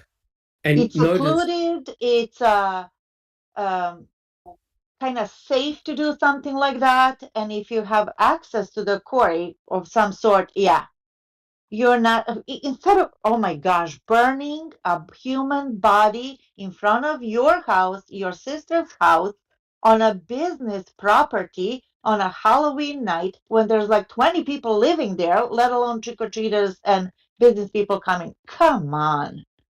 Correct. I need a Xanax or a drink. Okay. Correct. And I think Groel actually gave a vital clue that he said it was coming towards the middle of the quarry, right? And guess what is right next to Josh Redon's quarry? And that is the Manitowoc County gravel pit. And guys, we're not going to talk about what Ken Kratz said about the Manitowoc County gravel pit, right? How many seconds did he spend on the Manitowoc County gravel pit? 20 seconds. 20 seconds. And Groel said something very important. He said that the smell lingered in the air. Let me tell you right now, that means that whatever he smelled, whoever got burnt, was actually quite close to where Travis Groel was. Guys, do you agree? Because the smell was lingering in the air, right? So whatever he smelled, it was closer to him than the Avery salvage yard. That was an incredible, important clue. Guys, do you agree? Absolutely, Doc. 61. Yep. Yeah. So this is truly remarkable how we're finding these golden nuggets all over the place. Now, when they spoke to Brendan Dassey, when Fassbender and Wiegert spoke to Brendan Dassey, they asked him, well, the fire that you built, what did you use? Oh, we used wood. And what did Brendan say, guys? We used tires. They used tires to start and use as accelerants for the fire. Plus, they also used a seat cover. Remember that they used an old seat to burn. But quite clearly, what did Travis Groel say? Travis Groel said it wasn't tires. Guys, what does that tell you immediately? Groel could not have smelt the fire from Stephen Avery's burn pit, because otherwise he would have smelt the rubber coming from the tires. Jack 61, do you agree? 100%, Doc. Absolutely agree. Correct. And what did the investigators say when they looked at the burn pit? What did they see in the burn pit? Can anyone remember? The They steel found the steel belts belts, yeah. The of tires, Of tires. tires. yeah. Yep. That's right. Oh my God. Travis And then Growell Brenda said, says, "Oh, we burn tires. How convenient." correct, correct. So whatever Growell smelt, it couldn't have been from Stephen Avery's burned pit, right? It wasn't tires, right? So it's remarkable that Josh Radon sees this bright orange flame. He said that was contained to a burned barrel.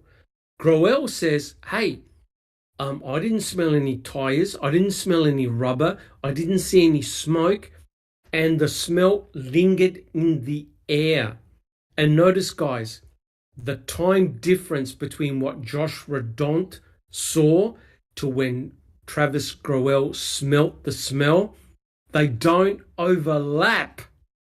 Remember what I said, guys, cause and effect. Just because there was a fire in Stephen Avery's burn pit, it doesn't mean that they were cremating Teresa Halbach. Guys, do you agree? Yes. Right? And that's why those investigators were saying, no, no, no, no, no, no. We know of no other fire. That's clearly bullshit. Because what Growell is saying, that fire had to be closer to him than the salvage site. So, guys, there's another fire somewhere else, right? And the quarries, even maybe the Manitowoc County gravel pit, could be a hive of activity. Unbelievable, guys. All right. And Neverly, would you like to continue, please? Sure. The surrounding area where Groel was working is rural, rugged terrain just south of Highway 147. There are hundreds of tall, mature cedar trees planted along both sides of Q. The country gravel pit could be accessed by pulling off Q or by someone wandering in from Joshua Dunn's adjacent quarries. To drive to the pits from Avery's takes only a couple of minutes. Now, isn't that remarkable? So, in other words, someone could have easily gained access to the quarries. Okay? There are many, remember Jack 61, remember, guys, there are many roads, sort of like back roads that go from the quarries to the back of the Avery salvage yard. So you can do two-way driving from the Avery salvage yard to the quarries and from the quarries to Stephen's property. And remember what Fassbender and we get told Stephen Avery on November the 9th, we know how the RAV4 got on your property. Jack 61. And we also can't forget about the little trail from Cuss Road straight over down the field. You end up right there at Stephen's trailer. You cut right in right there. 100% correct. 100% correct. So, guys, if you go back to the very first pictures that I showed, especially the aerial picture, you can now see how easy it was to get to the quarries and vice versa. And remember where Travis Growell was? He was close to County Q, right? Close to County Q. So he was all the way there. He was nowhere near the Avery salvage yard. All right. So if we have a look at the next slide, here's the ultimate question here, guys. And that is, did Travis Growell smell a burning human being or body? Just Rhonda, can you see the slide? Yes, I can. Can you read it out, please? The firefighting, what does burning flesh That's the smell like? one. That's Okay, the one. yeah. Firefighting. What does burning flesh smell like? Take 1 part burned beef, add the stench of burned hair, add the metallic smell and taste of coagulated blood. Now toss in the acrid touch of melted and burned plastic, and you're pretty close to what it smells like. Burned flesh assaults all of your senses at once. Visually, it's horrible. The smell is sickening. The taste takes a while to leave your mouth. The sound, you'll never look at a sizzling plate of fajitas the same way again. Just like you'll question yourself before touching anyone after you've had sheets of a burn victim's skin slip off into your hand. Woo! Absolutely shocking, right? Now, Yeah, rough. I'm sure everyone here has smelt their own burnt hair, right? If you put your hair in a flame, right? It's a very, very acrid, distinct smell. Now, can you imagine an entire human body being cremated and smelling it, right? It's going to be something that you're never, ever going to forget.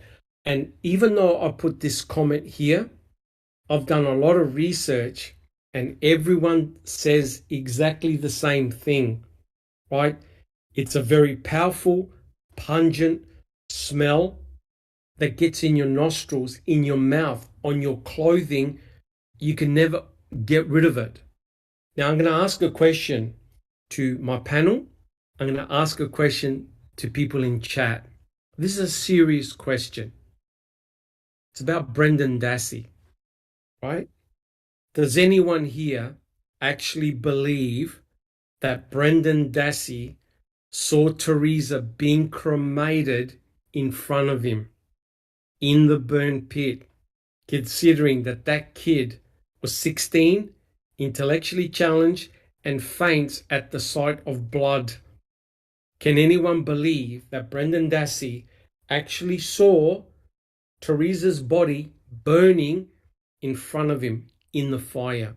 I don't recall. Yes or no? And people in chat, please say yes or no. I don't recall. Oh, Do they're you saying they're very vocal. No, I recall? don't. No. Jack 61. No way. Just Rhonda.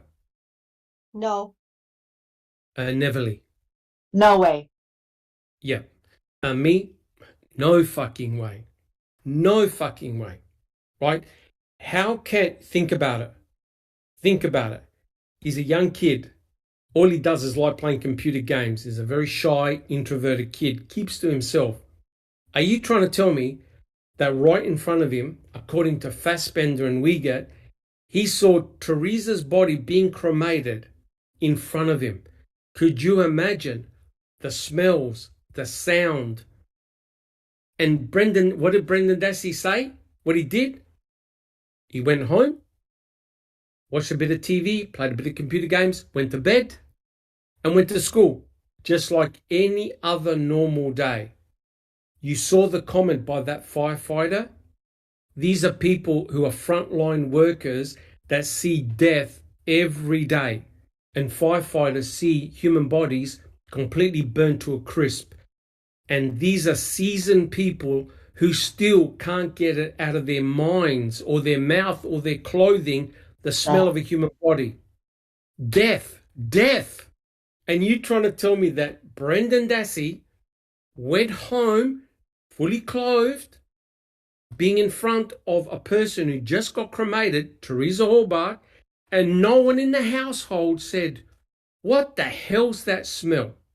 Kiss his mom like she wouldn't notice some. Oh my gosh, the story is just like so fucking ridiculous. Ridiculous. And he said that he saw her forehead, remember?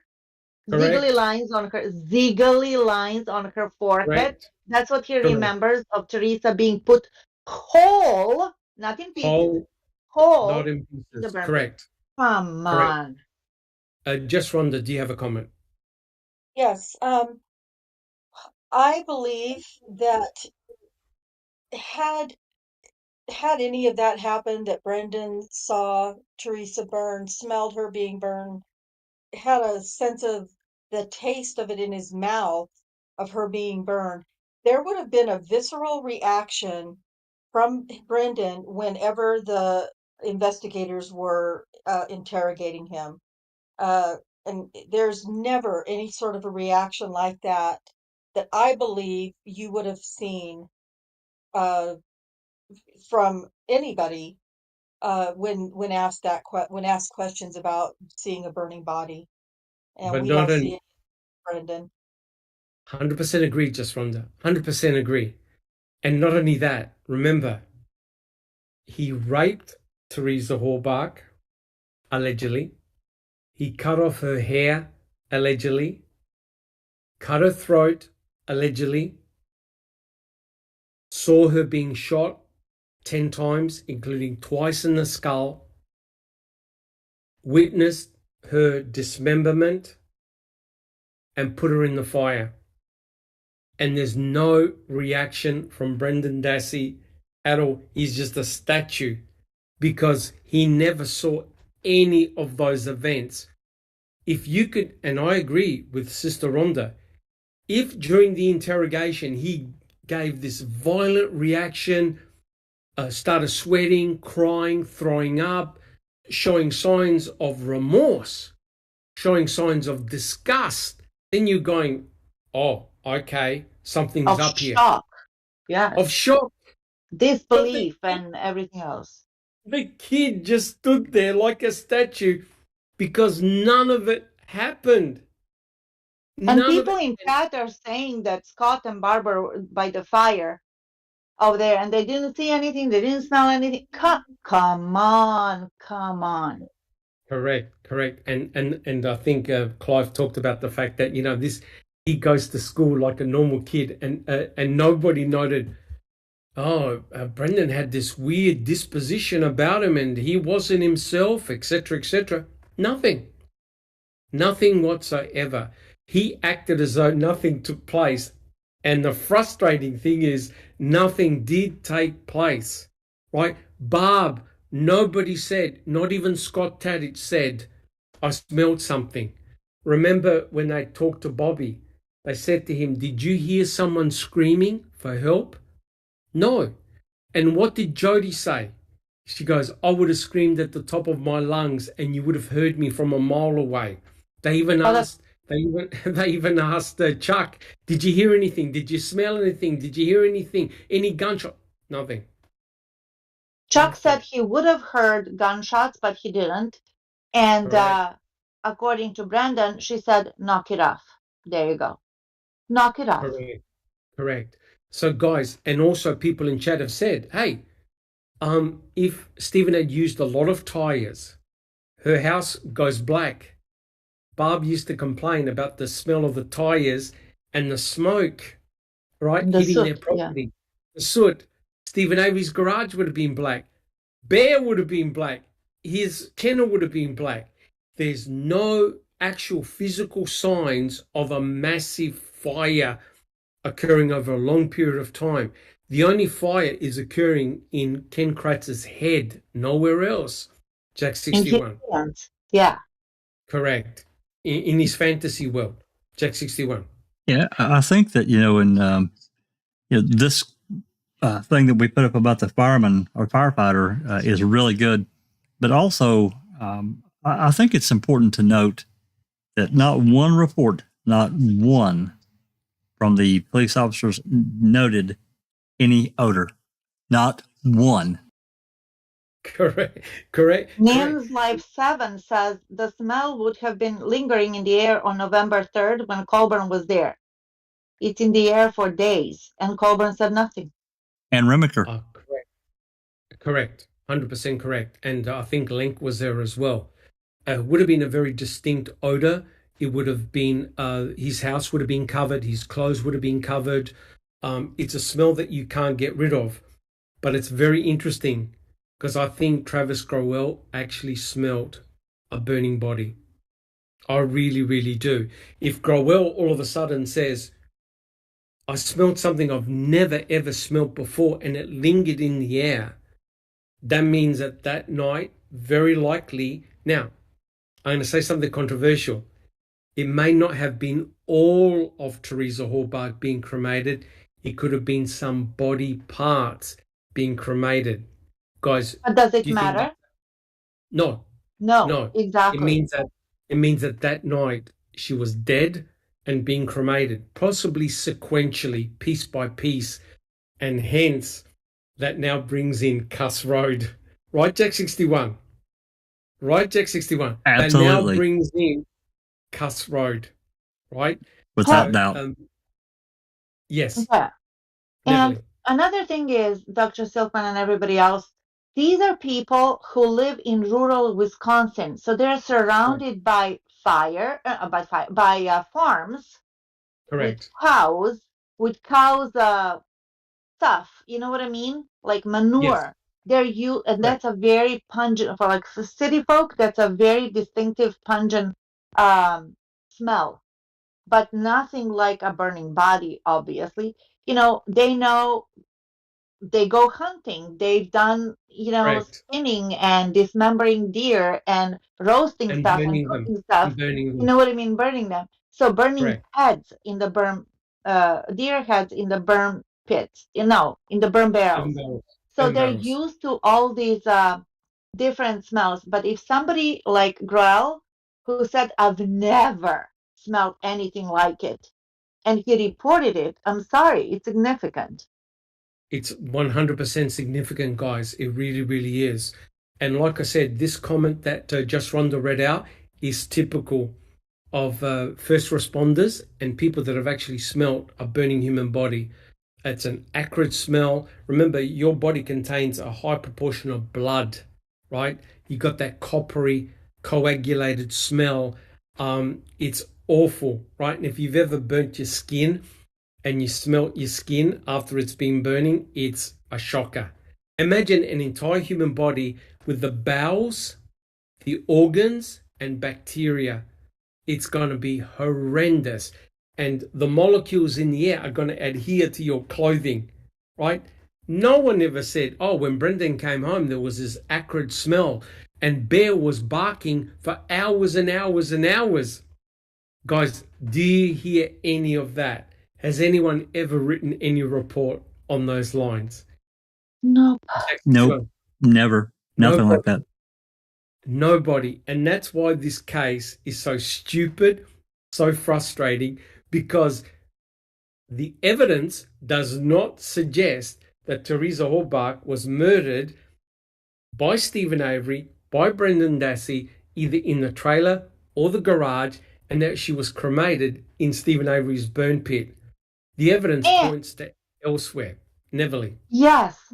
And where did the coroner, somebody said in the chat under your scar says, and why couldn't the coroner go to do her job?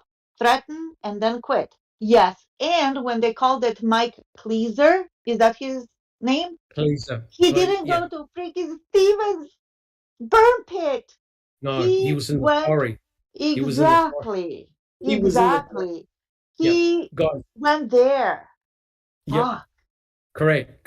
And not only that, and we've talked about it many times, and this is important, the coroner was threatened because the coroner would have said a different scenario, a different story. Yeah, she would have said nothing happened here. The state's forensic anthropologist never stepped foot on the Avery salvage yard. Dr. Eisenberg was simply handed a box of bones. She had no idea where the bones had come from, right? So you've got this bizarre situation whereby you have a brutal murder taking place. The coroner's not permitted to go on the property because of a conflict of interest, and the state's forensic anthropologist never stepped foot on the property. The state's forensic anthropologist had no idea of the layout, nothing.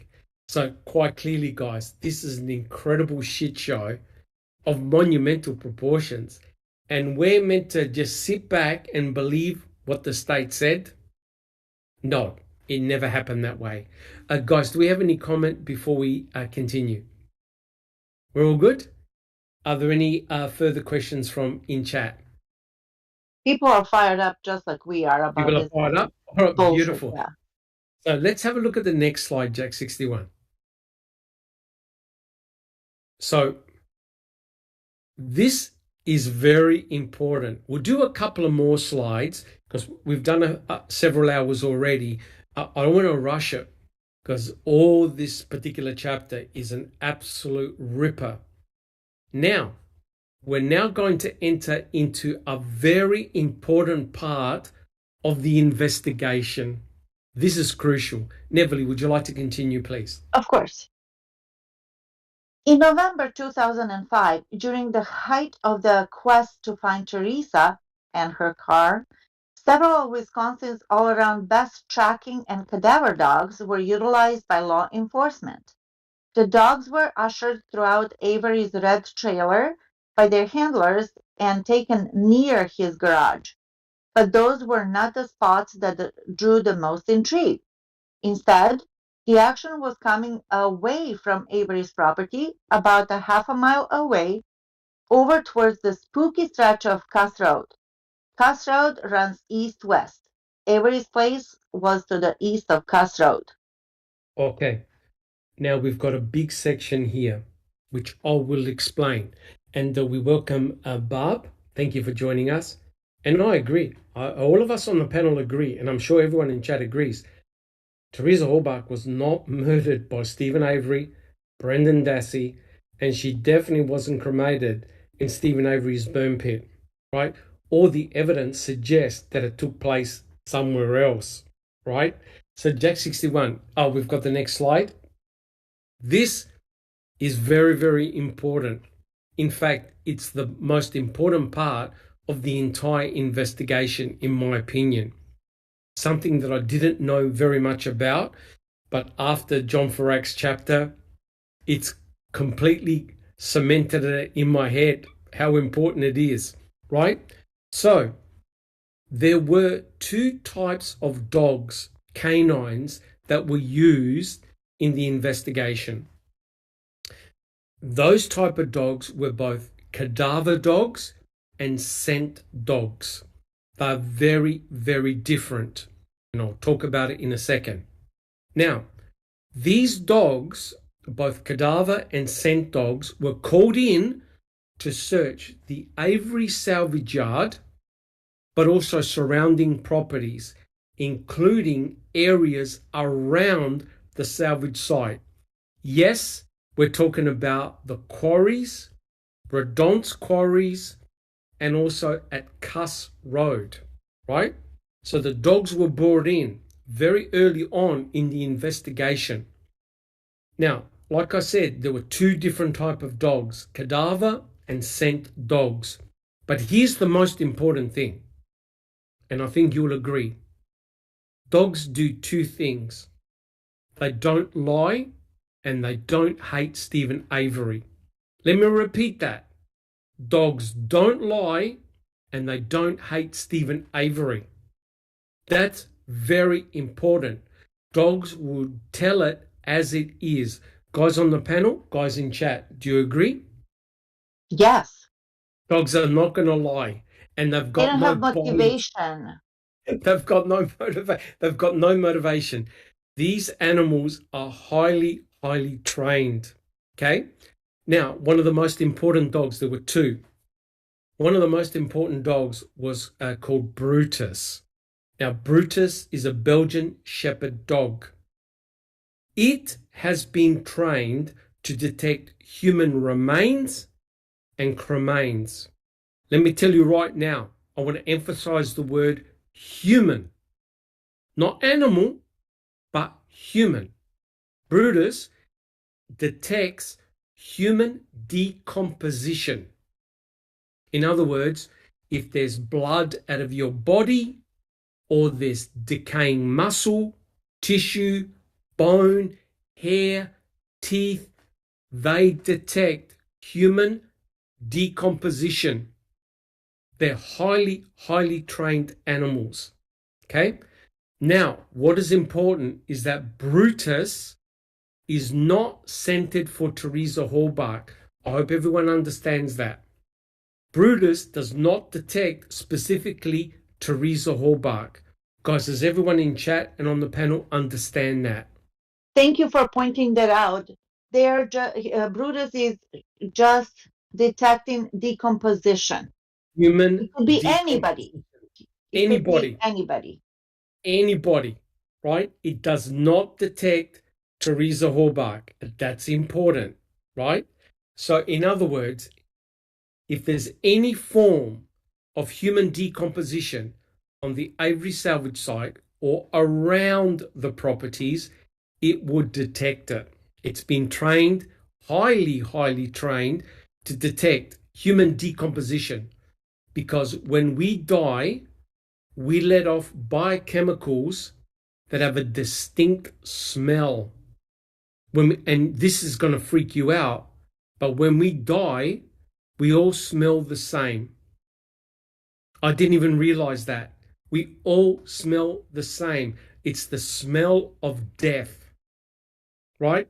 These dogs, like Brutus, are trained to detect human decomposition, the smell of death and decay, right? Andy They've B been trained. said only blood from someone who has died, not blood, but the blood that's dead from a dead person. Well, put it this way: if the blood exits your body, it starts to decay. It starts to decompose. That's blood out of your body. It starts to decompose because the blood is exposed to air. So it starts to break down and it lets off gases. The dogs smell the gas. The dogs smell the smell of decomposition. You understand? But Brutus and other dogs are not scented for Teresa Halbach. So if there's, say, 5 pools of blood around the Avery salvage yard, and that blood has been there for days or whatever, Canine Brutus would detect it. Guys, we cool? Okay, so in other words, would Brutus detect Steven's cut finger? Yep. Yes, yes, he would. Yes, he would. So if Stephen bled on the ground somewhere, Brutus would detect it, right? Or his If Teresa, bathroom? yeah, don't worry, we'll get to that. So if I Teresa know. Halbach bled, Brutus would detect it, right? And here's the upshot. Guys, what's present on the Avery salvage yard? What's the obvious thing that there's thousands of? Cars? Cars. Yep. Wrecked cars. Cars, wrecked cars. And guess what? A lot of those cars have been involved in Accidents. accidents, and people have bled in those cars. And guess what Brutus would detect? Blood. Decay. Correct. You got it. It would detect blood in any car involved where someone has bled. Nan's Life 7 said that as well, and she's so right. Yeah. Yep. And don't worry, we'll cover it all. That's why I don't want to rush it, because what these dogs found is mind-blowing, right? Now, as long as everyone in chat knows and on the panel knows, Brutus and other cadaver dogs are not specific for Teresa Halbach, right? They detect human decomposition. Now, Brutus has got several dog handlers, right? These are the handlers that have trained Brutus. They are Julie and Bob Kramer. Can we have the next slide, please, Jack 61? And in the meantime, Dr. Silkman, can you just tell everybody about how many years back can the dogs smell the decomposed body? I was surprised. It's a very long period of years. Like 35 years, yeah. A long period of in fact, someone close to you that you know, the Black Dahlia. They sent cadaver dogs to the doctor's house. This is like 50 in Hollywood, years later, yeah. and the dog went bananas. But the owners wouldn't allow the dog into the house. Jack 61. In your research, and you two never really, or anyone else actually, I remember reading a statistic of how many more times sensitive a dog's nose is than a human. Isn't it like 1,000 times? Or oh no, I think it's actually more. If you go on the web, the internet, there's some excellent articles. The olfactory sensory system of a dog like Brutus, they've got like, we might have a couple of 100,000 receptors. Yeah. Their receptors measure in the millions. Oh my God. In the millions. Wow. Their nasal cavity is unreal. The smell goes in and out of their nose It's like a They can, computer. yep, they can determine direction, intensity, and smell, right? Their nose is like a supercomputer. And So that, yeah. when you open up a pizza and you're about 5 rooms away where your dog has already smelt the pizza before you've opened the box. All right. Neville, do you have any stories regarding pizzas and your dog? My Doberman, Sky, Your has Doberman. extremely long nose, like an aardvark, right? And she detects anything, whenever I'm moving around the house or outside, her nostrils go wild. So it takes her literally a split second to open up a pizza box and inhale a medium-sized pizza all by herself. Correct. And I'm talking about seconds. Yeah. Good She's doggy. I just love her now. yeah. Oh, she's a Correct. sweetie pie. But Correct. yeah, Correct. she will do that. Yeah. She could So be dead asleep and she smells something, boom, she's up. yeah, their sense of smell, Jack 61 and everyone in panel and on chat is phenomenal. You can't hide from these dogs, right? If there's the smell of human decomposition anywhere, they'll smell it. They'll find it, they'll track it. These dogs are remarkable. So this picture here is actually Julie Kramer and her dog Brutus. Brutus is known as a cadaver dog, and Julie Kramer is from Great Lakes Search and Rescue, right? Now, I didn't even realize, but her team was called out to the Avery salvage yard on November the 5th. On the very day that the RAV4 was found, her team was called out to the salvage yard immediately. And they arrived at the salvage yard at approximately 3:30 p.m. Remember, Pamela God and her daughter, Nicole, found the RAV4 in the morning. So the RAV4 was still on the property where they called Julie Lake and the cadaver dog.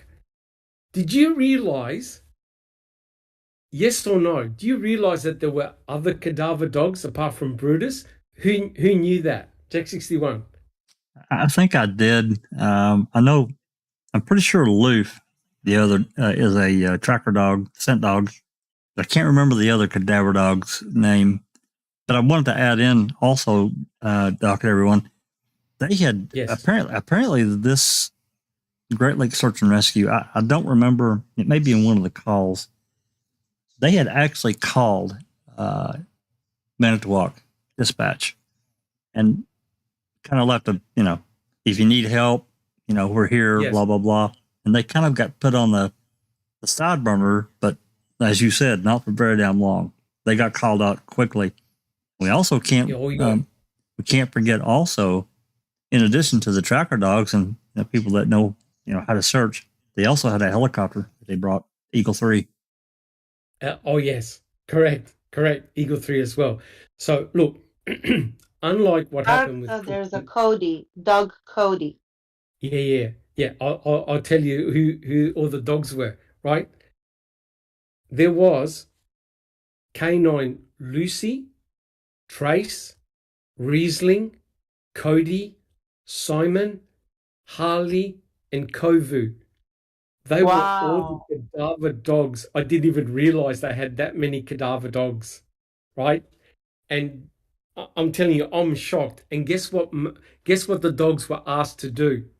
They were asked to check all the cars, right? They were asked to check all the cars.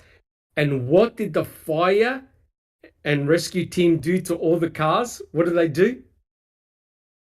What do they do to the hoods and bonnets? They popped them. They popped all the hoods and trunks. Now, let me tell you right now, if you've got this many cadaver dogs and they did a grid search, so they searched all the buildings, they searched all the cars, they did several hits on cars, was it necessary to pop open all the hoods and bonnets? Yes or no? When you've got that many cadaver dogs?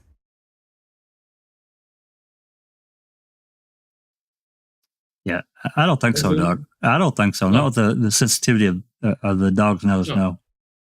No, it was pure vandalism. There was no need to pop any hood or any bonnet because these dogs, with their remarkable sense of smell, can detect blood in any vehicle. And what's crazy is that they took all the crushed cars and reopened them, even though the cadaver dogs went right by them. And yes, Brutus even checked the car crusher. I don't recall. Do you have a comment? Well, you pretty much covered it. I was just going to say that opening all those hoods and bonnets was just malicious, in my opinion. They were just doing it Correct. because they could. A power Correct. trip. Correct. And you know what? The most valuable parts of a car to car restorers are the hoods and the bonnets, because they're very hard to find, especially in old cars. So these guys opened up over 3,000 hoods and bonnets, and they got all the crushed vehicles and reopened them up with the jaws of life. When a sniffer dog, when a cadaver dog would have taken 1 minute to check all the cars in the area, and none of the dogs gave any hits, including going to the car crusher. It was a blank. So these cadaver dogs, they searched all the vehicles and they gave certain hits in specific vehicles. They went to those vehicles and guess what? They found blood, because a lot of people must have either died in those vehicles or bled in the vehicles. So to embarrass the family, the search and rescue, the fire search and rescue, popped open all the hoods using crowbars and damaged all their stock. Does anyone want to make any comments? What a waste of energy, resources, manpower, dollars. Somebody said taxpayer dollars. Yeah. No compensation to the family. Correct. They ruined Correct. Chuck's door, Steven's Correct. trailer.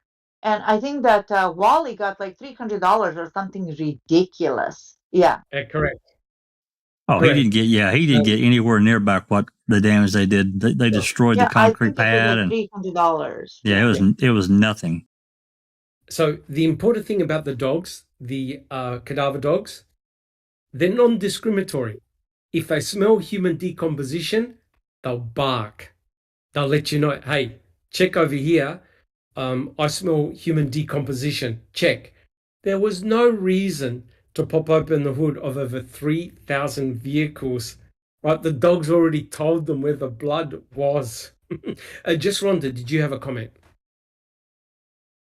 Yeah, I was just going to say, it's just like, and I'm not giving Manitowoc and Calumet a pass, but it's just like any time a search warrant has been issued and the search is being conducted, they will tear up everything, even though it's not necessary. I mean, I can't think of an example right now, but my own home has been raided before because of my brothers, and there were things that were torn apart in my house that had nothing to do with what they were searching for. Well, there was nothing in my house, but regardless, they were tearing up stuff in my own bedroom that had nothing to do with the search to begin with. Shocking. And they will Shocking. just tear things up, throw things around, break things, rip things apart just to be dicks. Yeah, it's a Not dick all of move. them, I suppose, but typically that's the way they serve a raid or a search warrant on a house. Oh yeah, And it's maximum unnecessary. impact. Maximum. Yes. Now, just Rhonda, you have to admit, right? If you bring a cadaver dog, you bring an army of cadaver dogs with incredible sense of smell, and they go around the vehicle and there's no hit. Are you then saying, okay, boys, bring in the fire brigade, let's open up the whole car, let's search for something? That's just ridiculous. Which means just Rhonda, which means guys in chat, they were looking for stuff, likely contraband, drugs, guns, whatever. They were looking for something to pin it on Stephen, right? Because their cadaver dog said, boys, whatever is here, you missed it. But of course, the dogs did give strategic hits, which we'll talk about. Jack 61. Of course, I like to say, Doc, I really haven't said it on here, but and this is a little graphic. But in my viewpoint, dogs don't give a fuck. They don't care. No, Yeah. correct. 100% correct. 100% correct. And like I said, they've got no bias and they don't hate Stephen Avery. They'll tell it as it is, right? So these dogs are trained to detect human decomposition. They bought all those dogs. They did the right thing. The investigators did the right thing. These dogs have got the ability to detect if someone's in water. Remember, they brought in the search and rescue team to check the ponds. All they had to do was walk the dogs around the ponds, and the dogs would have said, there's nothing in those ponds, but they still checked them. So if you're watching this from a news reporter, you're going, oh my God, the fire brigade's here. They're opening up all the vehicles. What the hell's going on? The diving team is going into the water. What the hell is going on? Do you know what I mean? Whereas a simple use of these dogs would have said, guys, there's nothing here, or this is where the dogs have hit, investigate. I agree with Just Rhonda. This was maximum impact. This was maximum impact to cause as much damage to the salvage yard as possible. And imagine you've got over 3,000 vehicles. That's your lifeblood. And the fire brigade come in, the investigators come in and destroy all the hoods and bonnets. They didn't even use keys. They had to open up all the hoods. They got all the crushed cars. They opened them all up and they found nothing. Completely crazy. And All another right, thing is, so yes. when were the dogs brought in? On the 5th, on November Okay. the 5th, right? They were there from the get-go. They were there from day one.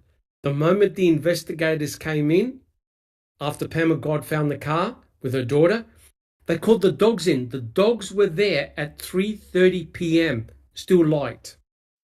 Yeah, just a few hours. Exactly. Yeah, just about like 4 or 5 hours after they found the raft, they were there and on it. They were there. They were there. And how many search dogs were there for Christine Rudy? Jack 61? I honestly don't remember any, but I'm not sure. Yeah, big zero. Zero. Here there was 8 or 9. Yeah, 8 it was or a 9. bunch. Yeah. Yeah. All right. Neville, any other comments? No, I just said, yeah, and do we have Stephen Avery in custody yet? So, yeah. That's correct. 100% correct. So, guys, let's have a look at the next slide, Jack 61. So, that was Julie Kramer and her dog Brutus, right? So, Julie Kramer is the dog handler. Now, what we'll do a few more slides and then we'll call it quits, right? There's no way we can do the entire podcast. There's just too much, and it's We all have important. just warmed up, Dr. Silkman. This was just like an overture. We'll see how far we can go. All right. So, guys, check this out. This is very important and very, very telling, right? So, Brutus, Canine Brutus, went inside Stephen Avery's trailer. Now, guys, remember, this is November the 5th. They knew nothing about what happened to Teresa Halbach. They knew nothing about Brendan Dassey. They had no narrative, right? But Brutus was taken into Stephen Avery's trailer. Now, the way Brutus works is this. Brutus is trained to bark to his handler. Everyone hear that? Bark. If you ever heard a German Shepherd bark, it's pretty piercing. Guys, would you all agree? Yes. You're not going to miss having a dog bark in a small trailer. You're going to hear it, right? So whenever Brutus hears or smells human decomposition, it'll bark to its handler.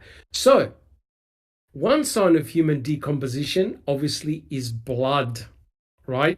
So when the dog barks, it's called an alert. Now, can we have the next slide, please? So Brutus went inside Stephen Avery's trailer. Now, we know we know from Brendan Dassey's recollections of what happened in that trailer. Now, guys, you would have to agree, without a shadow of a doubt, Brutus would have gone insane in that trailer. Guys, do you agree? Yes or no? Jack 61. Absolutely, he would have went ape shit.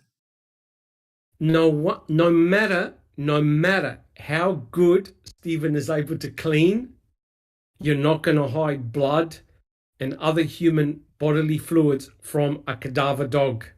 The cadaver dog would never leave that trailer if something nefarious took place. That dog would be in there all day, going crazy and barking like hell. And hopefully everyone in chat agrees. This is a cadaver dog with a huge number of olfactory receptors for smell of human decomposition, right? So have a look at this report.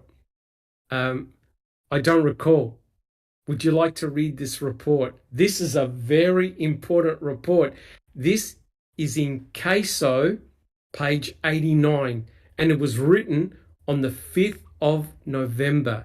I don't recall. Can you see the CASO report? Yes. Do you want me to start at the top there?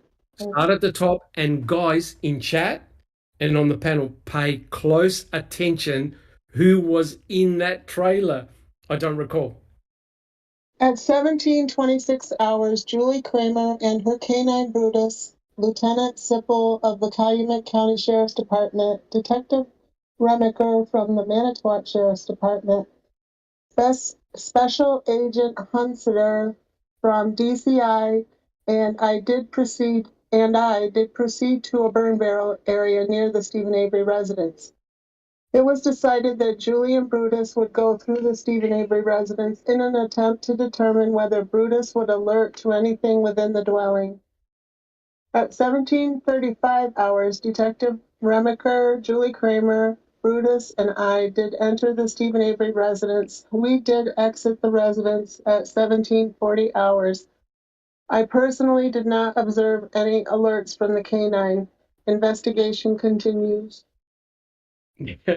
now, now this is Diedering, and Diedering was everywhere.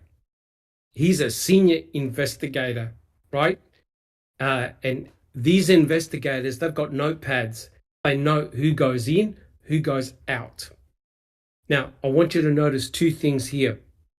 He said that Remaker, Kramer, Brutus, and Diedring entered into the Stephen Avery residence. Diedring said, I personally did not observe any alerts from the canine. I call bullshit to that. And the reason why is that Brutus actually gave an alert, i.e. barking, near Stephen Avery's bathroom and laundry area. I read the report. It's alert number 4. Are you trying to tell me that Diedring, who was in Stephen Avery's small trailer, did not hear a shepherd dog bark? Does anyone believe that? Yes or no?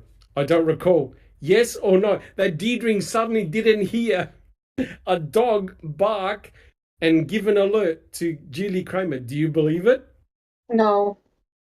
Jack 61, do you believe it? I do not. Just Rhonda. No. Neverly, you've obviously Nope. heard your dog bark. No freaking way. No freaking way. Okay? And it actually gets worse. Brutus gave an alert and went crazy. Guess where? At the Yonder Burn Barrels.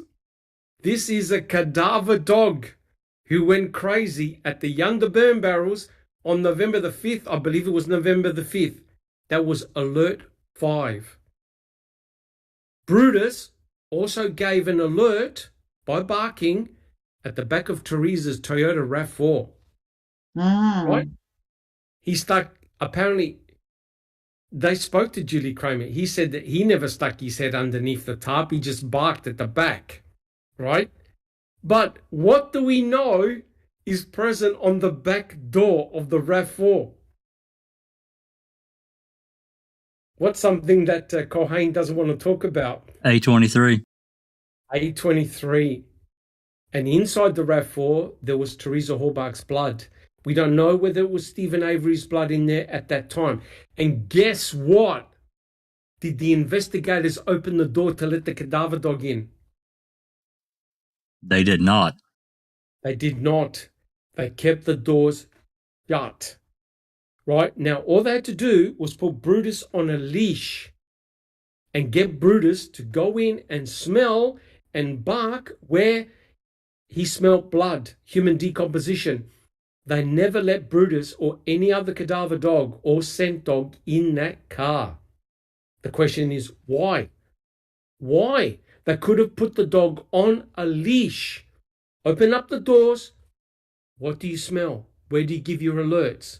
They never did. And here's another one. That was alert number 1. And another alert was, guess where? In front of Chuck's door. In front of Chuck's door. That was alert number 9. So you've got the cadaver dog alerting everywhere. Now remember, to be fair, it's not specific for Teresa Halbach, right? It'll detect human decomposition. But you have to admit, how in the hell did Deidring not hear the dog bark? And I have a theory of why. Can anyone tell me, does that report say that Remeka was in the trailer with Brutus? Yes or no? I don't think it does. Do you see where it says Detective It says Remeka, Remeka, Kramer, Julie Brutus. Kramer, Brutus, Yeah. and Deidring entered into the trailer? And stayed for 5 minutes, yeah. They stayed in the trailer, a cadaver dog, for 5 minutes in a small trailer. Remeka, according to Deidring, was in there. Do you agree? Do you see it in the report, the case report? Yes. Yes. This is going to blow your mind. You know what Deidring said? You know what Remeka said? What? Jack 61. That he wasn't in there. That he wasn't in there. He was not in the trailer with Brutus, even though Deidring wrote it down in a case or report and wrote Remeka's name twice. Guys, are you trying to tell me that Deidring, a seasoned investigator, forgot that Remeka never entered into Stephen Avery's trailer? Guys, are we in Lululand or what? Yeah, this is really mind-blowing. How can Deidring write Remeka's name twice in a report when Deidring is a senior investigator who wrote all the names of the people that went in and came out? Jack 61. Yeah, well, I'm just reminded of what he wrote about Cuss Road, too. Nothing to see here, guys. But we'll stay here all day just in case. Correct. And get the flags, the tape, ambulance, food, That's correct. block the road. Yeah. But why would Deidring misremember Remeka going in? That can't be right. Or Yeah. something is. Oh, there we go. Got it. Never mind. No, go ahead. Oh, we're okay? Looks like oh, Noel, it looks like, well, to me, it's buffering. Is it for anybody else? No, for me, it's coming across good. Okay. It's coming across good. For me, it's coming across good. Neville, what about you? Do you hear buffering? No, actually, I'm muted, so I can't say, but nobody's complaining. Right. Okay. So Deidring would have been in his 50s, I believe. He was not wet behind the ears. He's a senior investigator, right? And he said that Deidring, he wrote that in the trailer was Remeka, Julie Kramer, Brutus, and Deidring. What's that? Oh, I'm sorry. Are we okay? Is in chat, can you say, is everything okay with the podcast? I'm looking at it Just on say my. yes. I'm looking at it on my end, Every- Doc, on my tablet, and it seems to be okay. Everything It's is looking fine. good? It's Okay. fine. It's just a weather thing for me. I apologize. Oh, you're no, No it's hassles fine. at all. No hassles at all. All right. So there's something fishy going on. Jack 61, can we have a look at the next slide, please? All right. Now, they spoke, Dean Strang spoke to Judy Kramer. This is during the Stephen Avery trial. And this is very, very interesting. So, Jack 61, would you like to read the part of Dean Strang? That's the one in blue. We'll just wait for the next slide to come up. So this is Dean Strang talking to Julie Kramer during Stephen Avery's trial. And I don't. You having trouble there, Jack 61? No, I'm good. I'm in. Okay. And I don't recall. Can you read the part in pink, which is Julie Kramer? Is that all right? Can you see it? Not yet, but I will when I see it. Yep. We'll just wait for Jack 61 to put up the slide. It should be up. It's up on my end. Yeah, I've got it. Can you see it now? Okay, yep, I can. Okay. So Jack 61, would you like to start off? This is Strang talking to Kramer. All right, here we go. Question. The one alert that you got was in the bathroom? Yes, The bathroom of a home is a place where one would not uncommonly find human bodily fluid. that's true. Traces of urine, for example? Yes, Not if there's a man living and he's using the bathroom, one would not uncommonly find traces of blood, at least if he's someone who shaves in the morning. yes. I can't see it, so I just guessed. Oh, She said that's true. that's Okay, true. Can you that's see it? true. No, So what sources again of the alert was? Are you not able to say? I can't see it. No. You can't. Okay. Neverly, would you like to just continue? Sure. You might have a bit of a delay, I don't recall. Yeah. Okay. Line 19. Question. Neither was Brutus. No. Did you work to did you work to the master bedroom, the bedroom at the far Yes. upper left here? Yes. Now, you know what Strang is asking Kramer? He's asking her, was there a hit in Stephen Avery's bedroom, the master bedroom? This is where all the rape, torture, cutting of hair, stabbing of stomach, cutting of throat, being tied up to a bed took place, according to Brendan Dassey, right? Now, you could imagine the amount of body fluids that would be present in that master bedroom. Can we have the next slide, please, Jack 61? I'll just let it buffer a little bit for everyone while I read it. Yep. You good, Neverly? Yes. Question. No alerts in the master bedroom? No. There you go. Really? There you go. There you go. There you go. You've got a trained cadaver dog. It gave no hits, no barks, no alerts in Stephen's master bedroom. That means there's no evidence of human decomposition in Stephen Avery's bedroom. Period. That's a massive red flag. It's a huge red flag. It just makes me put my head in my hand and roll my eyes. It's like, what? All this other stuff you just mentioned it, stabbing, raping, all this other stuff that allegedly happened. And this trained cadaver dog detects nothing? Come on. Right. But it did give an alert in the bathroom and laundry area. Yeah. Deegring said he never heard the dog bark. I call bullshit, and I think I know why. I think I know why.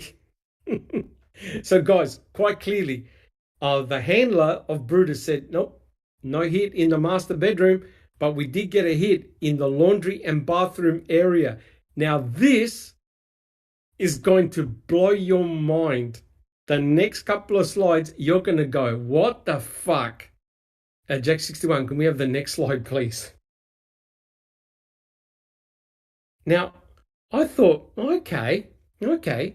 So the dog gave an alert, right? Barked, but in the bedroom, there was no barks.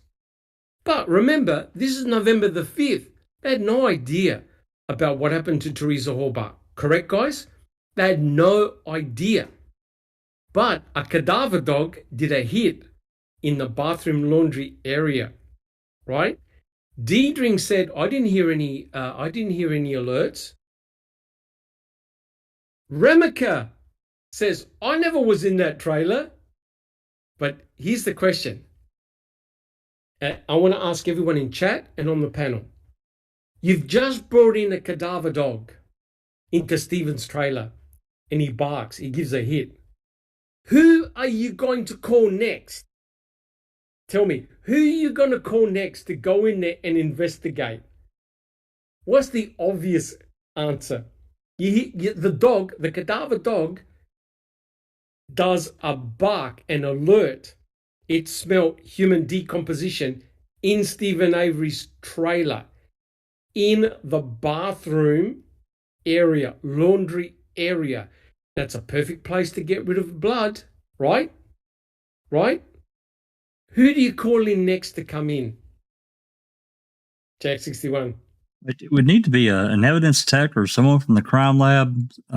Yeah, correct. Look, even in chat, people saying, you're calling the bloody crime scene detectives. Yeah. Guys, do you agree?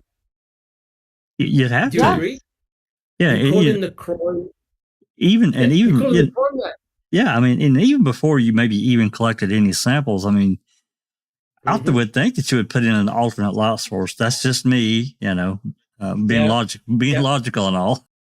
Correct. You bring in, you call in the dogs, the cadaver dogs. They give a positive alert inside Stephen Avery's trailer. Now, remember, these guys are thinking, but Stephen Avery did encounter Teresa Halbach that day. So he's a person of interest. If a cadaver dog gives a positive hit, you go, boys, let's get out of here. Let's call crime scene. Guys, do you agree? Is that outrageous or what? No, I mean, to me, that's the SOP. That's what you should do. You call the crime. You call them the crime lab. Yeah. Are you ready to have your minds blown? Who actually went in next? Right? Let's have a look at the next slide. Let's have a look at the next slide. Now, Jack 61, can you read the first two paragraphs, please? So instead of the crime lab going into Stephen Avery's trailer, look who went in there. This is from an MTSO report. Jack 61, can you read the first two paragraphs? I can. All right. This is from the Manitowoc Summary Report. Okay. 11/5/05 at 20:06 hours. That's 8:06 p.m. Lieutenant Link. Now remember, the dog went in there earlier, a couple of hours before. Oh, yeah. Okay. Lieutenant Link was assigned to search. Lieutenant Link, let me repeat that, was assigned to search the bathroom laundry room, which was adjacent to the bedroom. After items were collected and logged from Stephen's bedroom, we moved to the hallway area, leading to the back bedroom and laundry room area. Upon inspection of a doorway just outside of Stephen's bedroom and or bathroom, I located several areas on the interior of the door which looked to be consistent with a dried red substance. Next paragraph. At 11:05 at 2013, 8:13 p.m. So we're 7 minutes later. Detective Remiker identified at least 3 different spots which contained the dried red substance, along with dried red substance on a wooden frame area surrounding the doorway. Photographs were taken by Sergeant Colburn and me of the possible items of evidence. Now, notice who's in there already. Lenk, MTSO. Colburn, MTSO. Remaker, MTSO. And Remaker denied being in the trailer when the dog was there. But where's the first place they searched? Laundry bathroom. The laundry and bathroom area. Now, wait a minute. How did they know to search there first if they weren't aware where Brutus gave an alert? That's right. So, Remaker, I'm sorry, but mate, you were in there. You were in there with Brutus. You came back. Jack 61, have I found it or what? Yeah, he came back thinking, fuck, Teresa Halbach's blood is in that trailer. Let's get in there. Let's collect it. Am I being insane or what? No, not at all. No. So Remaker says, no, I wasn't there. Deidre is saying, yes, you were there. I wrote it in a case or report. I wrote your name twice. You were in there with the search dog. Deidre goes, I didn't hear a bark. And guess what? 3 hours later, guess who's in there? All MTSO. And what are the MTSO doing? Collecting blood samples. Right. Jack 61. Yeah, 2 of them had been deposed 2 weeks earlier. Correct. But they never called CSI. The boys from the MTSO went in thinking, we've got a party here, boys. We're going to prove that Teresa Halbach's blood is inside this trailer. Unbelievable. And thank you, Jack 61. Neville, can you read the next paragraph? Can you see it? The third paragraph. No problem. But I just caught something that I haven't before. In the last paragraph that Jack read, it says photographs were taken by Sergeant Colburn and me. Yes. Meaning Remaker. I caught that too. I caught that too. And I don't think we have Remaker's photos. I don't think we do. I could be wrong, but I don't think we do. We've got Colburn. As a matter of fact, I've never heard that he was taking any pictures. I thought it was always Colburn. Yeah. Correct. Okay. I think Mystic Jinx got those photographs from Colburn's camera. I'm sure she did. Yeah, but I think we need to write another open records request for Remaker's photograph. I think That's so. your domain, Mr. Jack FOIA. Yeah. 11:05:05 at 20:35, so that's 8:35 p.m. I, Detective Remaker, obtained some sterile cotton-tipped applicators which were sealed in their packaging from a biological specimen kit provided by the Wisconsin State Crime Lab. All items were used to collect the dried red substance were items contained and sealed in the biological specimen kit. I removed the sterile cotton-tipped applicator and applied a couple of drops of distilled water on the top of the applicator. I then used the cotton applicator to obtain a sample of the dried red substance. The applicator was provided to Sergeant Colburn, who used the boxed cardboard container to place the applicator in. The box was folded securely and labeled.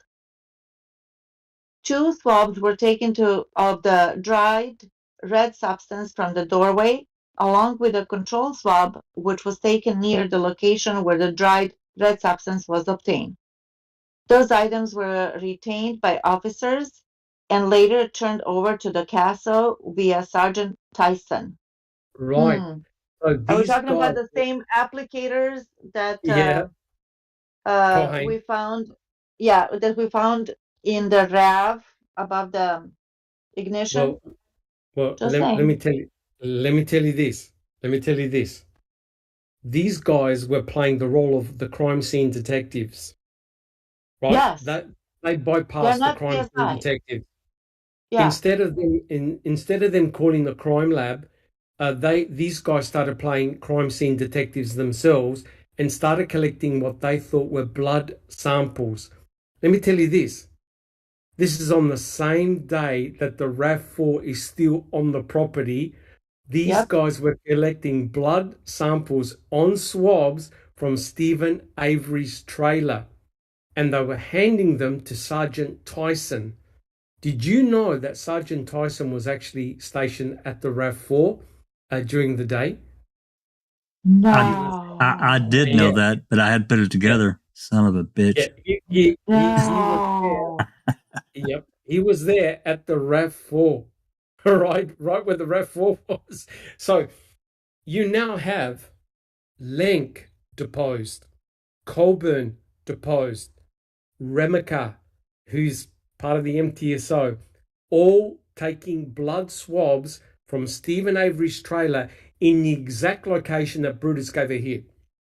And you trying to tell me that Remica never was with Brutus? I call bullshit. And that's why I believe that Deidring kept quiet to say, I know nothing. I didn't hear a dog bark. Yet the same guy, Remica, who was with Brutus, heard the bark, saw where it was, went back with his MTSO buddies and started collecting blood because they thought this has got to be Teresa Halbach's blood. This has got to be the victim's Yep. blood. Jack 61. Am I correct or what? Yeah, absolutely. And if Brutus hadn't alerted, why the hell are they back in there? They would have left. And did you notice what they did? They took evidence from Stephen Avery's bedroom despite no hit by a dog. That's right. Wow. Right? Why no hit by a dog? And how come the dog? No. I won't go there. I won't go there. All right. Just Rhonda, do you see the next paragraph number 4? Upon inspection. Upon inspection. Yes, I do. Would you like to read that one? Of course. Thank you. Upon inspection of the bathroom, we located a drop of dry red substance on the floor in front of the washer and dryer inside the bathroom. I again removed a sealed, sterile cotton-tipped applicator from the biological specimen kit that I shouldn't be carrying around with me anyway, Correct. and placed drop of distilled water on the tip to obtain the dried red sample on the floor. I did obtain a sample of the dried liquid. I also obtained a control swab right next to the area where the dried red substance was obtained. The item of evidence located on the floor was taken at 20:43 or 8:43 hours. The control swab was taken at 20:44 hours.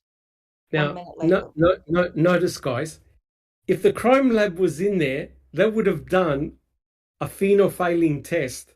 They would have done a presumptive test for blood. They would have done it right then and there to say, guys, this is blood. It comes up positive for blood. We need to be extremely careful, right? They just started swabbing any red stain that they could find, right? So these guys, let me emphasize again, they're not crimes. They might have handled evidence in the past, but they're not crime scene detectives, right? They should have immediately called the crime scene unit, who would have done presumptive tests to say, boys, we got blood here. Let's put a crime scene tape around this property. No one comes in, no one comes out. We need to process this and do it properly. These guys were taking swabs of blood from Stephen Avery's trailer on the same day that the RAV4 was still on the property, and they handed them over to Sergeant Tyson. Sergeant Tyson, we know, was actually at the RAV4.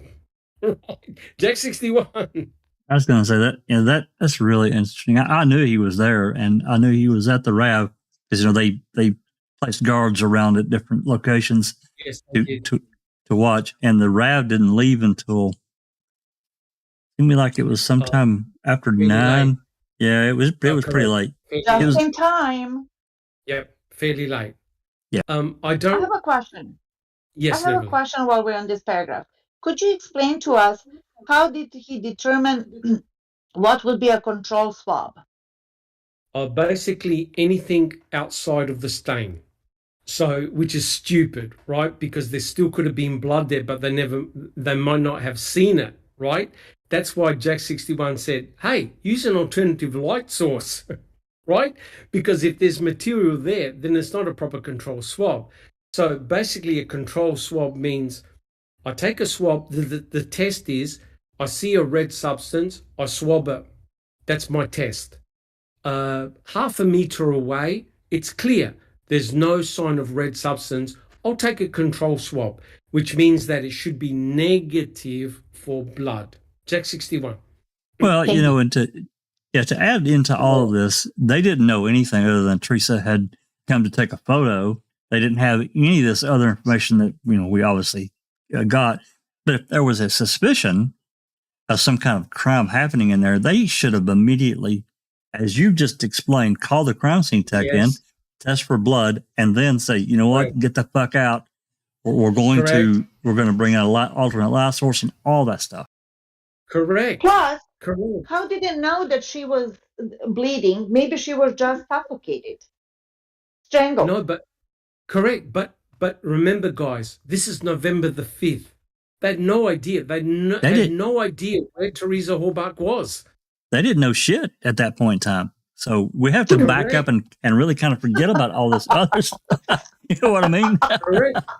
Correct. So these guys on November the 5th have already put 2 and 2 together. That's blood. Let me collect that. And it's from Stephen Avery's trailer. So in effect, they had Stephen's blood that was only a couple of days old, because remember, he bled when he went to Menards. That's fresh blood on swabs. Are you getting a 2 and 2 together here? Right? Yep. So they already had swabs from Stephen Avery's trailer where he said he bled, but at that stage, they had no idea, A, if it was blood, and B, who it belonged to. Right? They had no idea. But these guys, their heads, the wheels in their heads were already turning because they believe that that's a crime scene now. Guys, do you understand? They believe it's a crime scene. Absolutely. Now, the cadaver dog went in, and Brutus didn't give a hit in the bedroom, thinking, well, nothing happened here. Nothing happened here.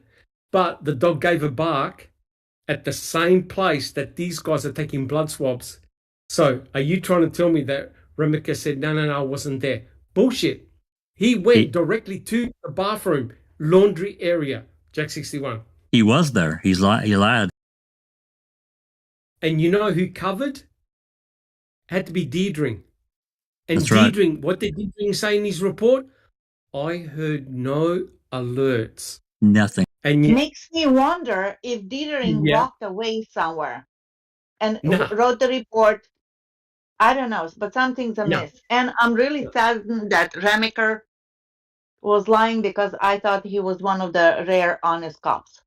Yeah, but the thing is that Deirdre even said he entered into the Stephen Avery's trailer. He said he even entered in there. So he's an investigator. He wants to know, what are the dogs going to do? Are they going to give a hit? Oh my God, the dog barked. It's a hit. It's in Stephen's house. Oh my God. And what happens 3 hours later? 2 guys, which are deposed, show up. Lenk and Colburn. They're there with a camera, and Remika's in there too. Jack 61. Yeah, thinking about, just giving a little credence to what Nearly said in this phone call between Remiker and Todd Herman, just a couple of days prior, no, I don't think he's involved. And they were talking about Scott Blodorn and all that.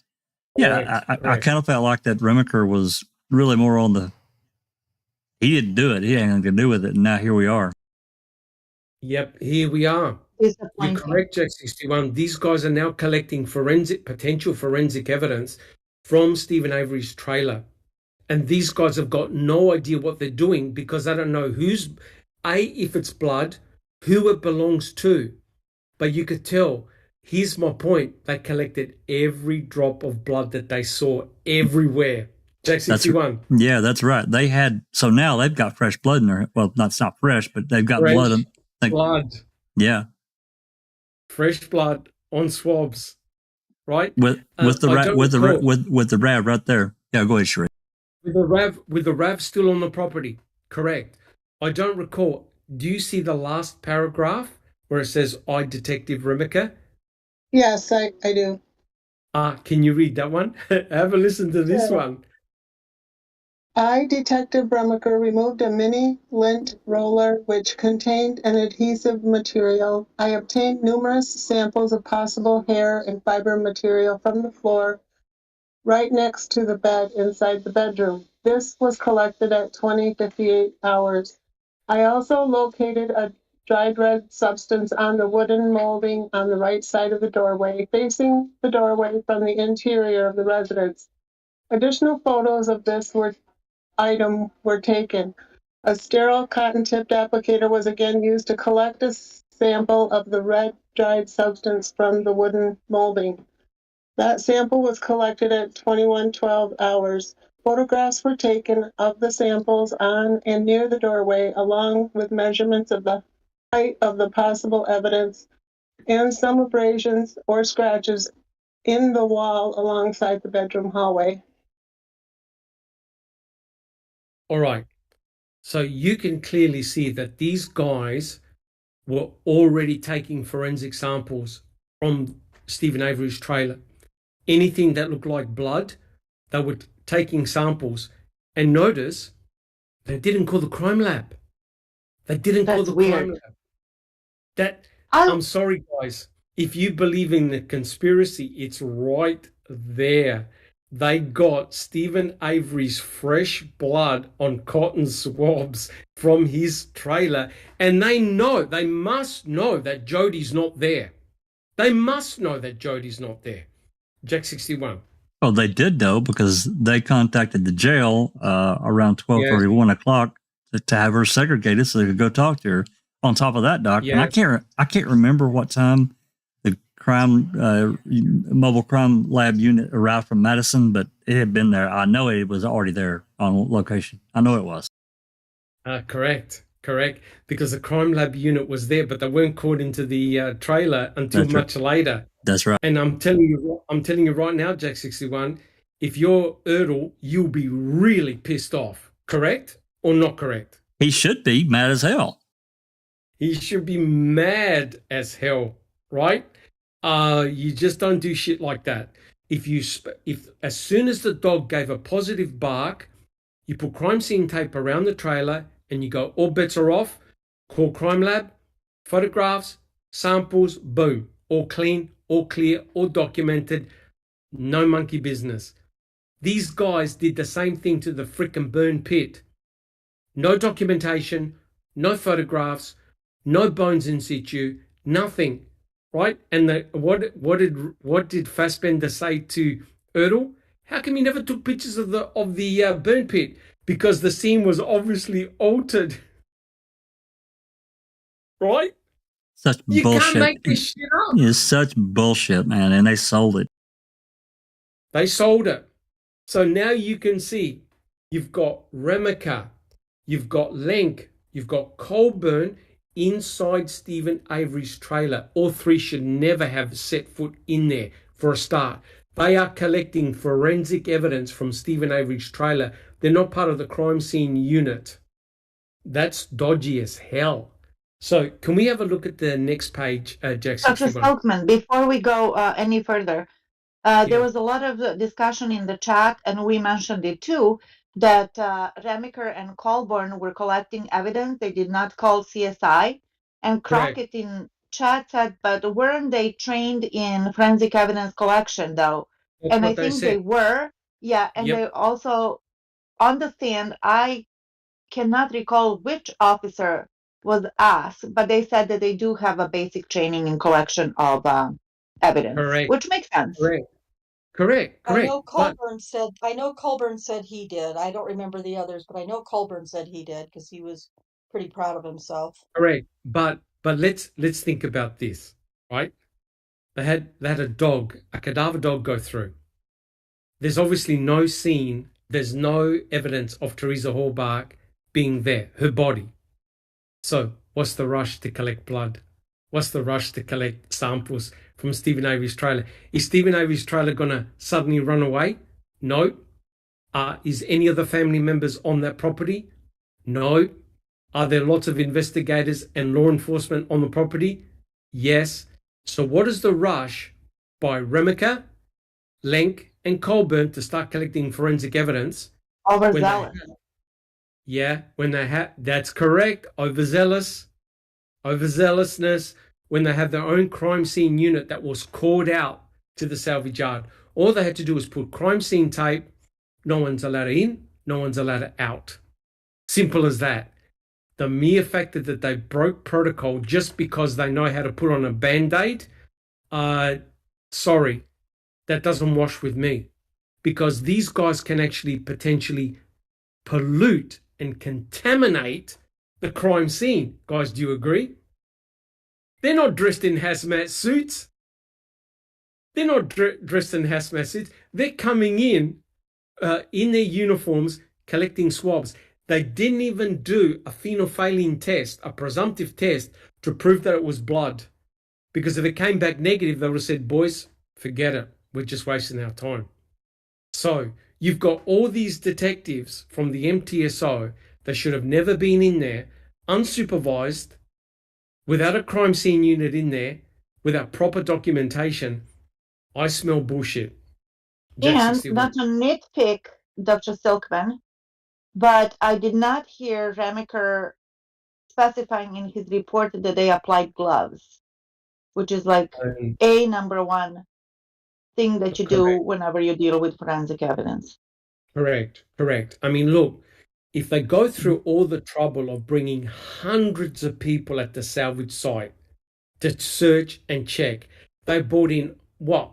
More than 6 dogs, cadaver dogs, right? To search all the cars, the buildings.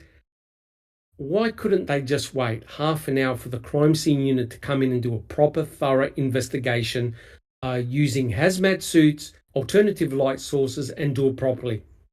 No. There had to be a reason why there was such a rush to start collecting forensic evidence. It's crazy. Jack 61. Well, yeah, I mean, if we back up, we're, as you said earlier, correctly, cause and effect. So if we back up, clearly there was an alert given, or they wouldn't have been back in there. That's problem number one for them. Huge problem. Problem number two, while Crockett is correct, I think that Link and those guys, they probably had all received, some minor instruction on how to collect evidence. And Nearly's right; they should have definitely had gloves on, but they skipped a step, right? They skipped over this whole thing about the crime. They were bitching, complaining we didn't have enough people to do this and do that, blah blah blah. Right. I'm sorry. Correct. I'm with you. You take the time you need to do it properly. Correct. You don't just Correct. You don't jump steps, because when you do, Correct. it bucks everything up. Correct. And mistakes happen. They clearly went in. They couldn't see Teresa Halbach, her body, her possessions, nothing in that vehicle, in the trailer. Which means, guys, the dog gave an alert. Let's check it out. Is it nefarious? Is it non-nefarious? Right? They could have easily said, or rang up Fassbender and Uyghur to say, dog's been through here. He gave a positive hit. What did Uyghur say to Pam of God? Do not touch the vehicle. Gotcha. Do not go in the vehicle. Nothing.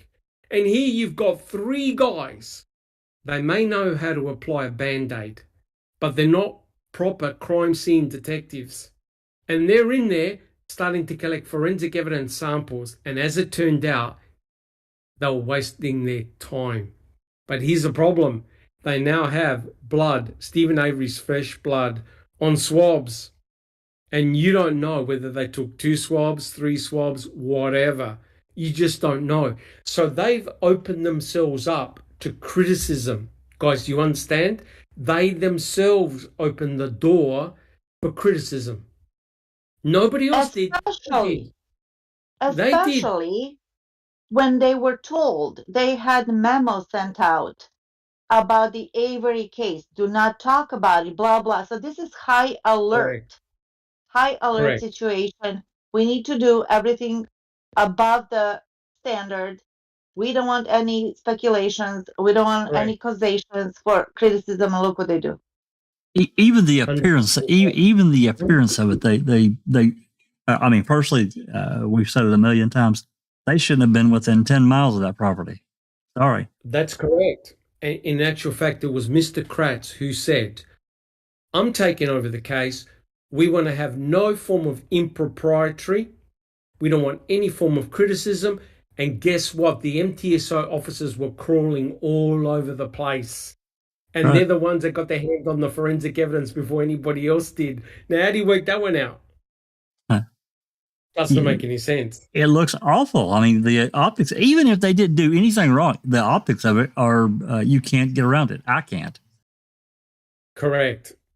So all we know is this. Brutus gave one hit inside Stephen Avery's trailer. It was a bust inside the main bedroom. A bust. So, therefore, okay, why don't you report the Fassbender and Wiegert about what Brutus found? Send in the CSI, and that's it. All clean, all clear, all documented. Now, Jack 61, can we have a look at the next slide, please? So these guys were still in Stephen Avery's trailer, still collecting samples.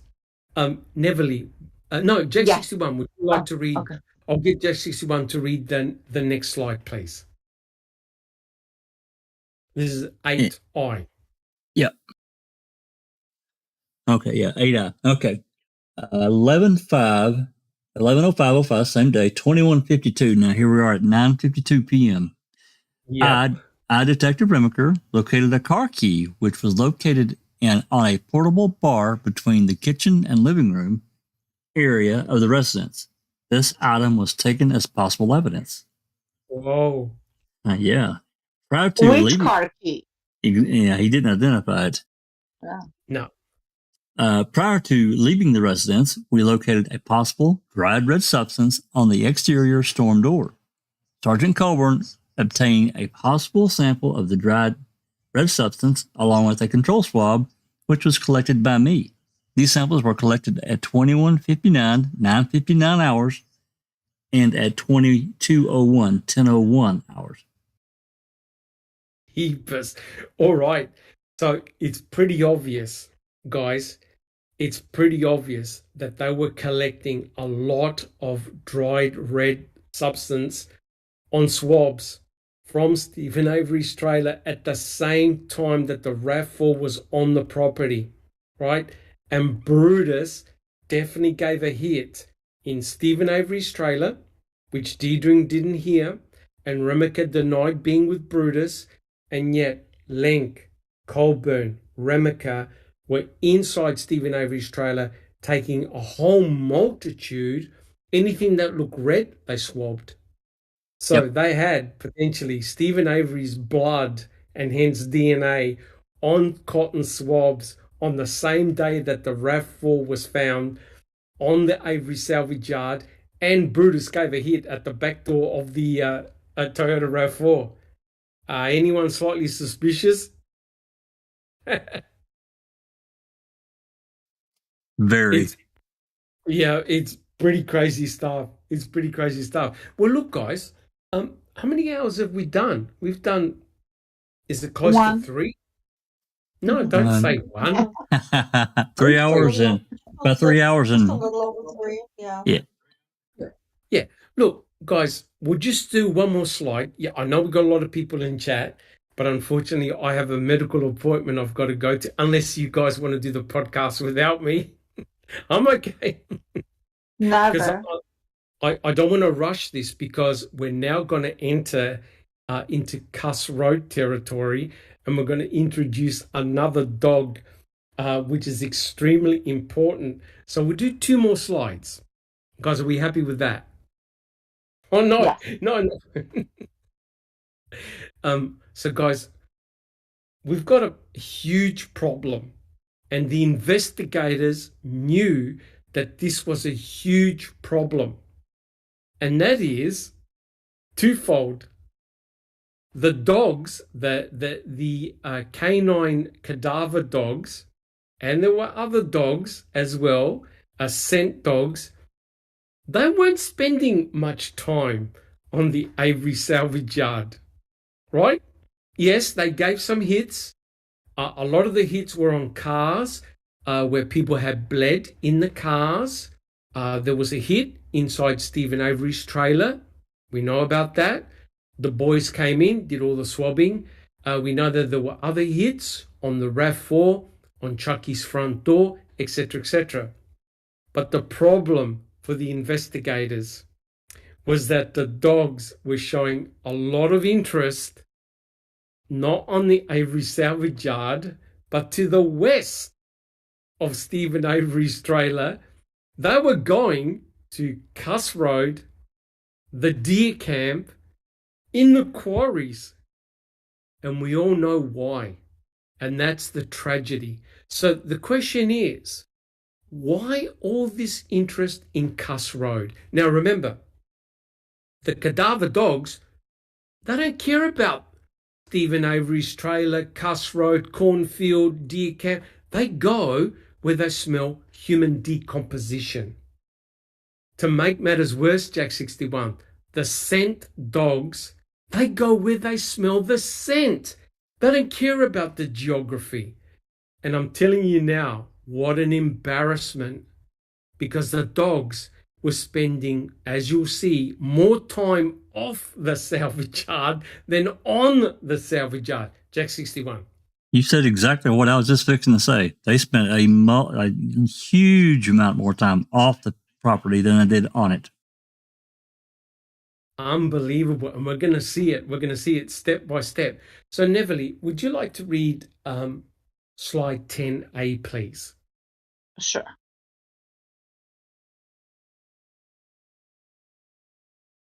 This was a small, secluded local road flanked by tall cedars on both sides of the street. Less than a dozen acres were nestled along Cuss Road off the woodlands. At the end of Cuss Road was a cul-de-sac overlooking Radon's quarries. Way off in the distance, you can see the Avery salvage yard. At the cul-de-sac, however, was a winding little conveyor road. The dirt road led into the back of Radon's deer hunting camp, consisting of 3 mobile trailers. Yes. So you can see this is a picture of the cul-de-sac at the end of Cuss Road. What you can tell immediately is that it's very desolate and isolated, but it is at a very strategic spot. And so, guys, let's have a look at the final slide for today, because I don't want to rush this, because we're now going to enter into a very, very important series of slides. So if we have a look at this, this is the end of Cuss Road, the cul-de-sac. And straight from the cul-de-sac, there's a little road that leads to Radon's deer camp. And you can see it, right? But what I want you to see and be impressed is A, it's extremely isolated and it's surrounded by dense forestation. That's the perfect spot. If you're going to kill someone, that's where you would go. And in actual fact, Kathleen Zellner made that remark in MAM 2. Remember, Jack 61, remember, guys, that this was the perfect spot to kill someone. Isolated, surrounded by quarries, surrounded by dense forestation. You could disappear. No one's going to find you there. And just as a hint for next week's program, look at all the vehicles which are at the end of Cuss Road. And I tell you what, guys, those officers down at Cuss Road are in for a rude awakening, because there were several dogs, canines, heading their way. So, guys, I like to leave it at that. We've done quite a lot. I know there's a lot of people in chat, but I don't want to rush it, guys. I really don't, because if you are angry with part A, part B, we might even do a part C, you're going to go insane when you see all the shenanigans that took place. Like I said to you before, bring your own Xanax. Yeah, bring your own Xanax, bring a bath bag. Like I said, the important thing about the canines of both the cadaver dogs and the scent dogs is they don't lie. The dogs don't lie. Can you fool them?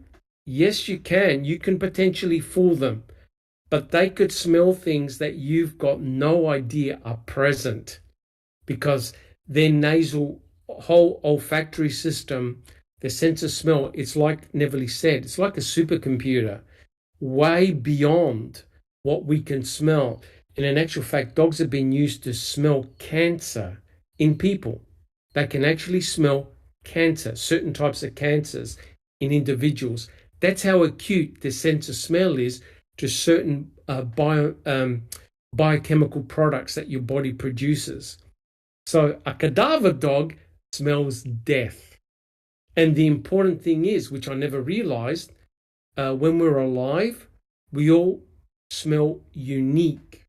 We're all different. We all smell different. The biochemicals that we make, the metabolites that we make, perfumes, etc., soaps, we all smell unique. But when we die, we all smell the same. So Isn't that amazing? that's amazing. So to a cadaver dog, it doesn't matter A, B, C, D, they all smell the same. That's why they can find dead bodies, even in water, years later. It's the smell of death. So guys, with this picture here that Jack 61 showed, look at the proximity of the Stephen Avery's trailer, Cuss Road, the end of Cuss Road, and the deer camp, and where the location of the deer camp is.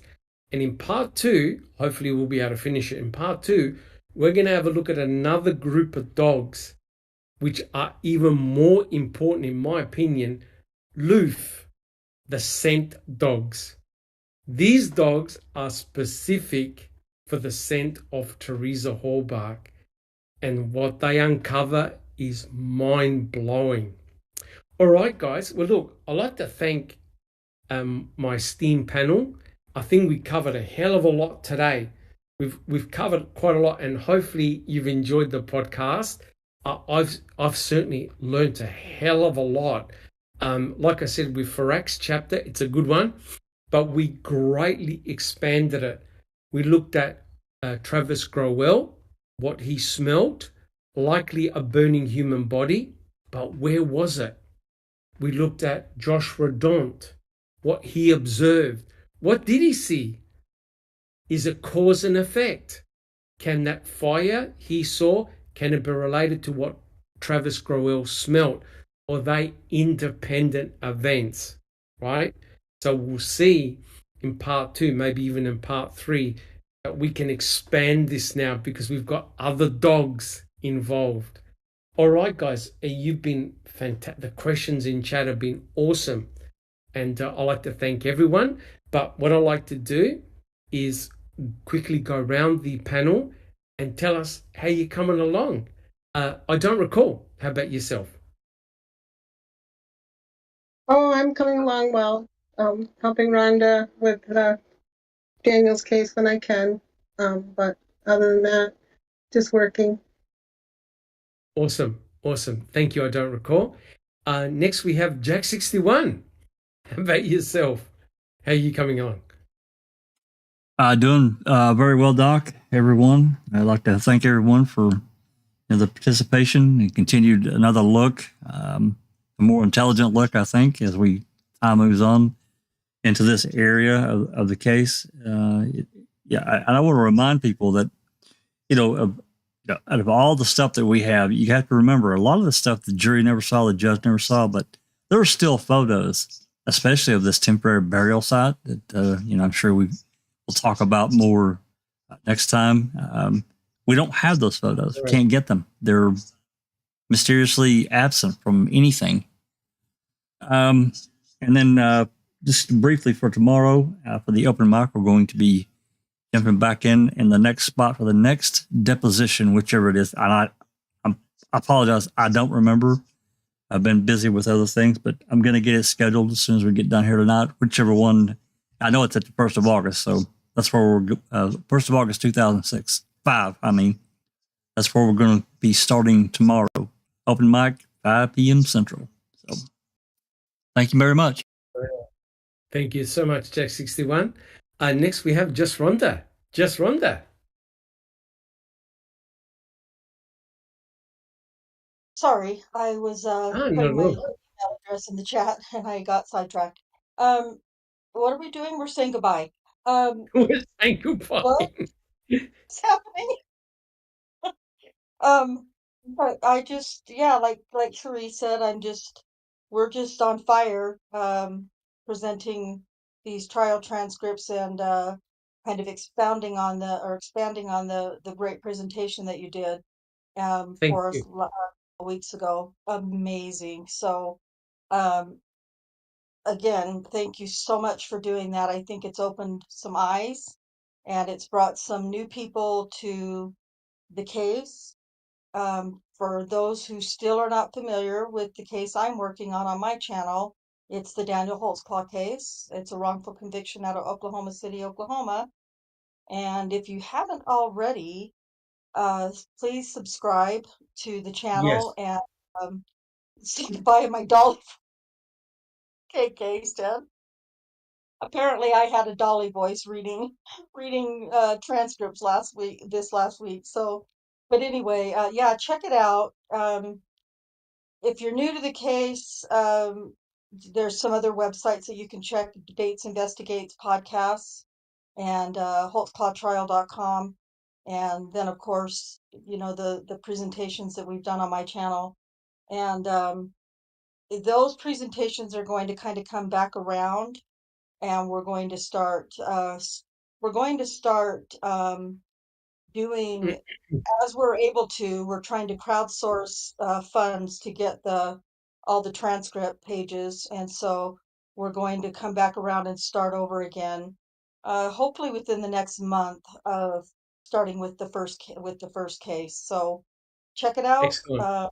Yeah, subscribe to the channel, and if you haven't listened, there's a standalone presentation of Dr. Silkman's presentation on the DNA in Daniel's case that is fascinating. So Thank you so that's it. much. And thank you so much, Just Rhonda, for inviting me. I did a lot of reading and research on that, and thank you so much for providing me the documents. I was shocked. I truly was very, very shocked what I found, and others as well. The shenanigans in that case is very, very tragic. All jokes aside, we think that the Stephen Avery and Brendan Dassey cases are bad. Daniel Holtzclaw case is times 13 bad. Yeah, It's yeah, that's shocking. a good way to put It that. Just truly is for reference, unbelievable. so folks know, we're going to be reading, and I'm just going to warn you again because the general consensus has been just to power through it, not, which is difficult for most people to sit and listen to. But we're going to be reading the closing arguments on Thursday, and it's going to give you just a little summary of each single individual accuser's case during the closing argument. So that'll Yeah, be a good place to start if you don't know anything. correct, correct. Thank you so much, Just Rhonda, and thank you so much for all your passion and enthusiasm, keeping that case alive. Like I said, I only did a little bit of research on that, on the DNA forensics, and I was absolutely shocked to the core with the amount of bullshit that I saw and uncovered. And had I been sitting on that jury pool, I would have convinced everyone that it was all crap, complete and utter crap. And it goes to show that in cases like that, you need a DNA expert, someone who understands and can decode what is said in a court of law. Same with the Stephen Avery, Brendan Dassey cases. It's very easy to confuse people. Very easy. All right. And lastly, we have Neverly. How are you coming along? And thank you so much for all your help with this chapter. It was a big one. Well, thank you for all your patience, guidance, mentoring, and hard work. Thank you. Well, all is well. I'm on vacation actually for 2 weeks. It's a staycation, and I'll tell you why, people. I have a son. He's 20 years old, and he is in the United States Marines. He was away from home for 19 months, and he came Wow. home last Tuesday. He's staying home for a couple of weeks before he goes on to another post somewhere again, far, far away. for another Maybe year. Australia. Maybe Australia. Yeah, Maybe starts with an A, but it's not Australia. Yeah, Oh, yeah. So yeah, so I'm really, really happy about that. I'm enjoying my son, just like, just him being in the room by himself or with friends or just talking on the phone or sleeping, it doesn't matter. It melts a mom's heart, and I'm sure that all the right. moms out there can understand. So yeah, I'm really, really happy and at peace right now. Fantastic. Thank him from us for his service to the country. Thank you very much. I will. Thank you. Fantastic. Thank you. Well, look, guys, thank you so How about much. you? And yeah, I'm just flat out doing reading and trying to keep fit and healthy. And oh boy, the Alex Murdoch case drove me close to the edge. I watched every episode. I followed the court case. I learnt a lot. I learned many valuable lessons that I can now apply to the Stephen Avery, Brendan Dassey cases, and also the case that Just Rhonda is studying. I look at things in a totally different perspective now. It's amazing, and it's incredible when you stick to just the facts and the forensic evidence. Avoid all the bullshit, focus on what's important, and the picture comes clearly. And as you can see in today's podcast, we're focusing a lot on not what the investigators were saying or writing down, what the dogs were doing, what the dogs were finding, because they don't lie. They don't lie and they don't hate Stephen Avery. So if you stick with what's important, the picture emerges. So look, guys, again, thank you to my esteemed panel members. I'm so grateful to be part of the Foul Play team. Our subscriber numbers are increasing, which is awesome. If you like what we do, please subscribe if you haven't subscribed. Give us a like, a thumbs up button if you enjoy our podcast. If there's something else that you would like to see, let us know about it. I always check the comments and I'll try and respond as quickly as possible. Share our channel, our work. We've got a big Discord channel. There's always somebody there. We've got an extensive library on our website with many, many documents through the hard work of people like Yoriz, Zoe, Sunshine Christina, Jack 61, and everybody else who's put in a lot of time, energy, and effort. Please share. And as a final closing remark, please shout out to Jeff Jones and the work that he's doing. Both me and Jack 61 are part of a panel when we discuss MAM 2. That's always a lot of fun. Check out Just Rhonda's channel. Give Sister Just Rhonda her due love and respect and a thumbs up and a subscription. She's doing tremendous great work. Becca Chu, all her work that she does with Brendan Dassey and keeping that case alive. And also Claire S. Bear, who interviewed me twice for 2 podcasts on forensic evidence and the Alex Murdoch trial. That was a lot of fun. She tweets out our podcast. And a lot of wonderful. Yeah, sharing is her caring. members have joined us, and a lot of us have joined her. She's a lovely person, very passionate. So yeah, share the love. And my final point, case 10, we've got to get them on the doing a podcast, right, guys? That's part of the information. We've got to get case 10 to do a podcast, right, Jack 61? That's right. Yeah. Share the love. Yeah. Share the love. Share the love. So that's a quick question. Correct. I hear that you're on Twitter. I am on Twitter. Nice. I didn't like any social media, but I thought that Twitter might be a good way to promote Foul Play, promote our channel. And all of a sudden, I've got a lot of followers following us. The podcast I did with Just Rhonda has been really well received. The podcasts we do here, the ones I did with Claire. So people are getting to know myself and the Foul Play team. And I'm getting a lot of followers who follow us and the Foul Play team. So I think any type of promotion is fantastic because we've got, all jokes aside, we've got a huge body of work. And as you can see, guys, we deep dive. We don't just read a chapter and just leave it at that. We go back to square one. We look at what we did with Travis Growell, everyone. We deep dive, and I think that's really helping. So, yeah, I'm on Twitter now. Nice. Good job. What is your Twitter handle? God, I think it's at Doctor. I've got to check. I didn't even know what my Twitter handle is. Goes to show how much. I think it's at Dr. Silkman, something like that. But if you put in Dr. Silkman, you'll find me. Okay. But Okay. what I've been doing is all our episodes that we do, I put on Twitter, and we've got a lot Good of followers. job. We've got a lot of followers now, and you're not going to believe who's following me. Who? Oh boy. Sean Reck. Oh, that's interesting. Oh, nice. Sean Reck is following me. Nice. Yeah. So we'll see how far that goes, huh? But look, guys, thank you again so much. And we'll all see you tomorrow with the open mic. Thank you so much, guys. Take care. Thank you all. Thanks, Doc. Thanks, Everly. And this has been a File Play production.